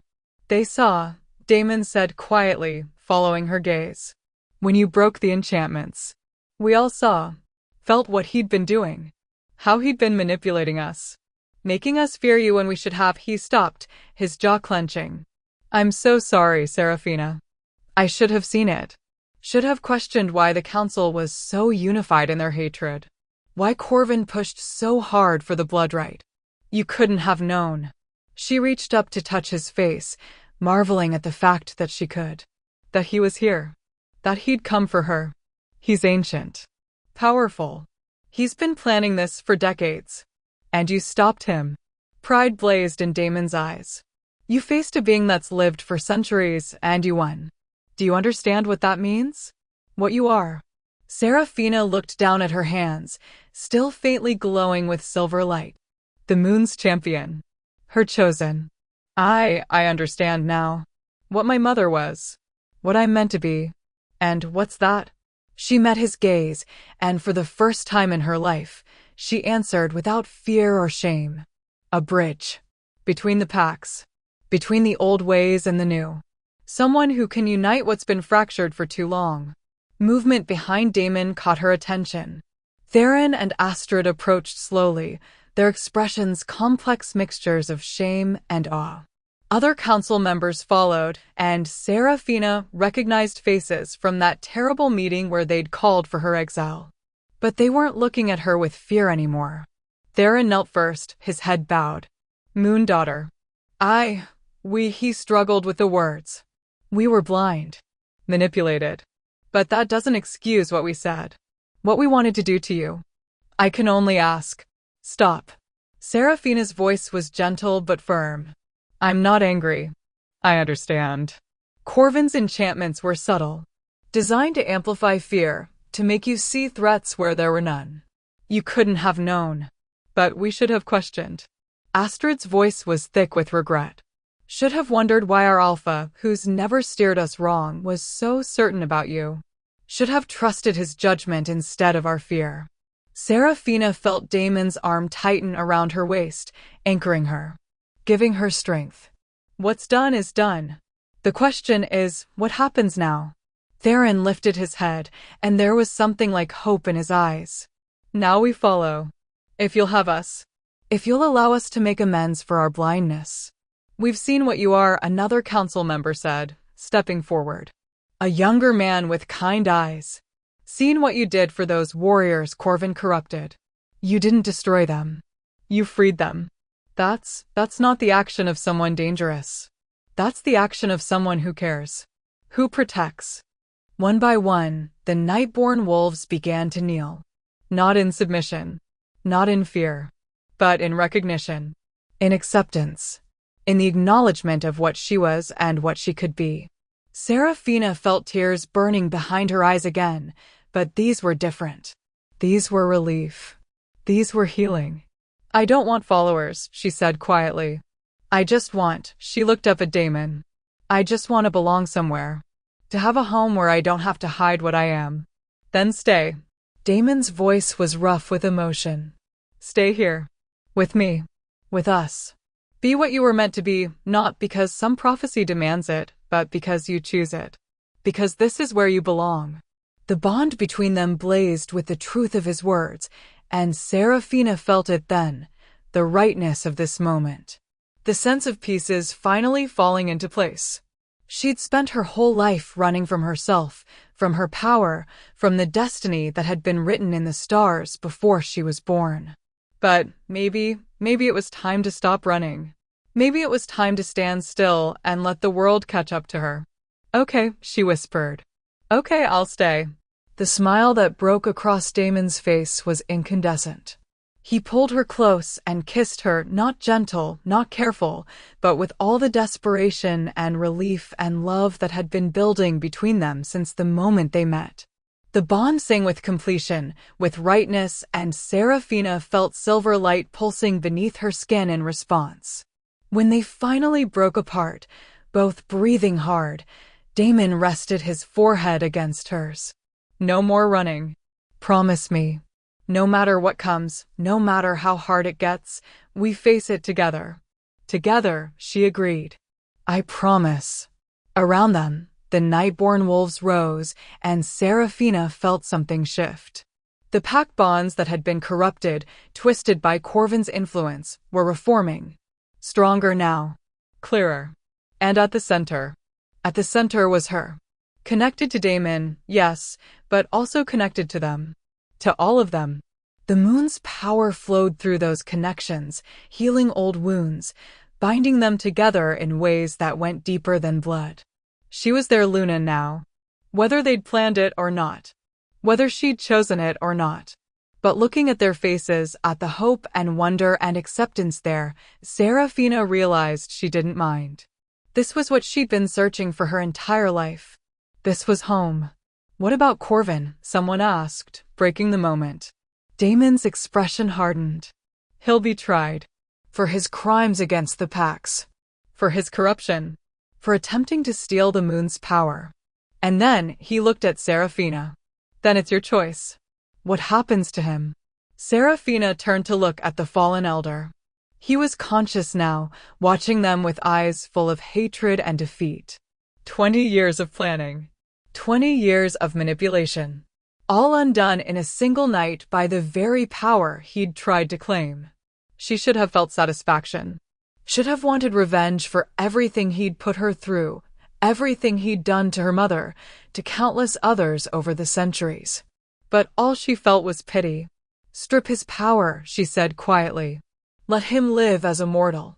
Let him spend the rest of his days knowing that the very thing he feared most, the moon's chosen, showed him mercy when he showed none to others. Corvin's face twisted with rage, but Saraphina had already turned away.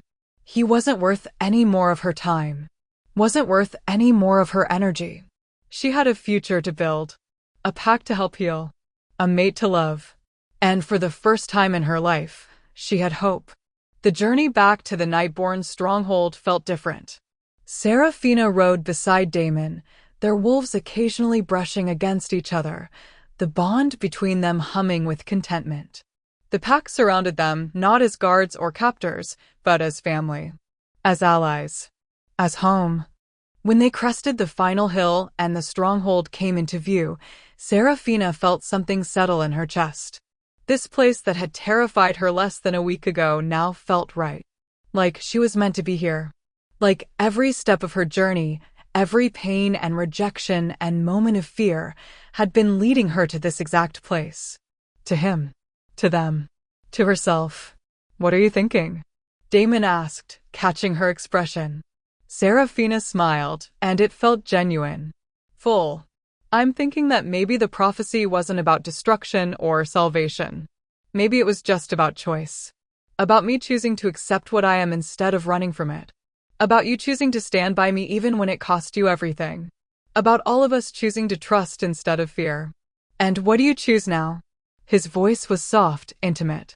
"Now that you've claimed your power. Now that you've seen what you're capable of. What do you choose, Saraphina?" She looked at him, really looked at him. At the Alpha King who'd dreamed of her his entire life.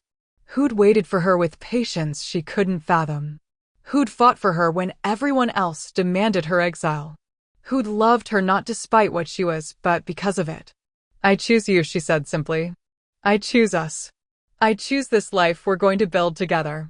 Whatever that looks like. However hard it gets. I choose it." The smile that broke across his face was worth every moment of pain she'd endured to get here. "Then we're going to be just fine." And as they rode through the gates together, as the night-born wolves howled in welcome, as the silver flames danced gently beneath her skin, Saraphina finally believed it. 3 months later. The moonwell was different at night. Saraphina stood at its edge, her hands trailing through the glowing water, and felt the power humming beneath the surface. She came here often now to meditate, to practice, to commune with the moon when she had questions that only divinity could answer. But tonight, she wasn't alone. Damon stood behind her, his arms wrapped around her waist, his chin resting on her shoulder. They'd been working all day, meeting with emissaries from other packs, discussing the new alliances Saraphina's presence had made possible. The territories were beginning to unite. Slowly. Carefully. But it was happening. The prophecy was fulfilling itself. Not through destruction, but through connection. "Do you ever regret it?" she asked quietly. "Choosing me over the easy path?" "Never." His answer was immediate, certain. "The easy path would have been a slow death. This your life. You're everything I didn't know I needed until I found you." Saraphina turned in his arms, facing him. The moonlight caught in his dark hair, illuminated his golden eyes, and she was struck, as she was so often now, by how beautiful he was. How lucky she was. "I love you," she said. Simple words that carried the weight of everything she felt. "I love you too." He leaned down, pressing a kiss to her forehead. "My mate. My Luna. My Saraphina." She smiled against his chest, content in a way she'd never thought possible. The fear was gone. The shame was gone. There was only this moment, this bond, this future stretching out before them full of possibility. The standing stones pulsed with silver light, as if the moon herself was smiling down on them. And maybe she was. But here's the question that haunts me still. Would you have believed in her? If you'd been there, in that courtyard when she unleashed silver flames, in that council chamber when they called for her blood, in that moment when she had to choose between running and standing, would you have stood by her side? Or would you have been one of the voices calling for her exile? One of the wolves who saw only danger and never the woman beneath the power? It's easy to say we'd be brave.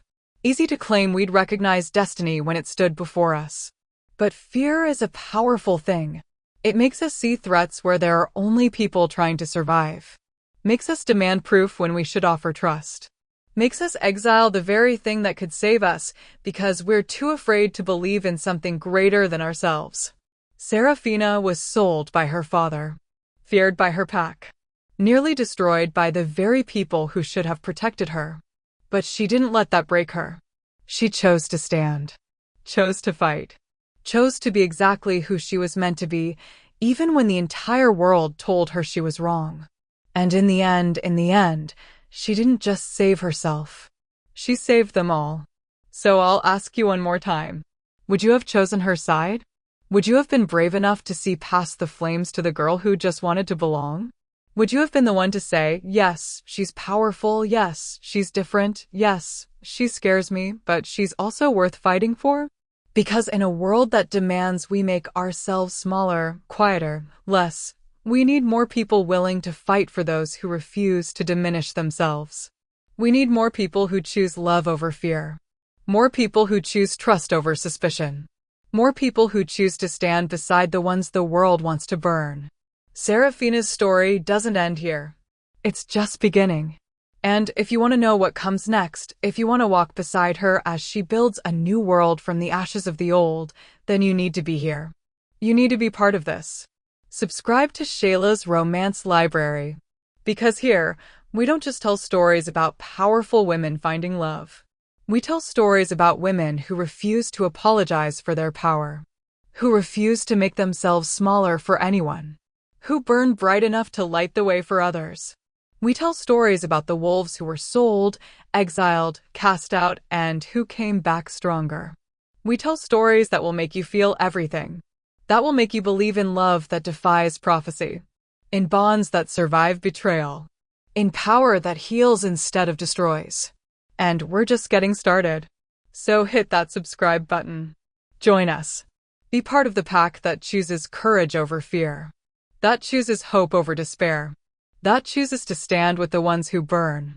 Because Saraphina's story? It's not just hers. It's all of ours. And it's far from over. In the silver light of the moon, two wolves stand together. One who dreamed. One who awakened. One who waited. One who arrived. The prophecy is fulfilled. But the legend is just beginning. Welcome to Shayla's Romance Library, where the wolves who were meant to burn the world light it up instead.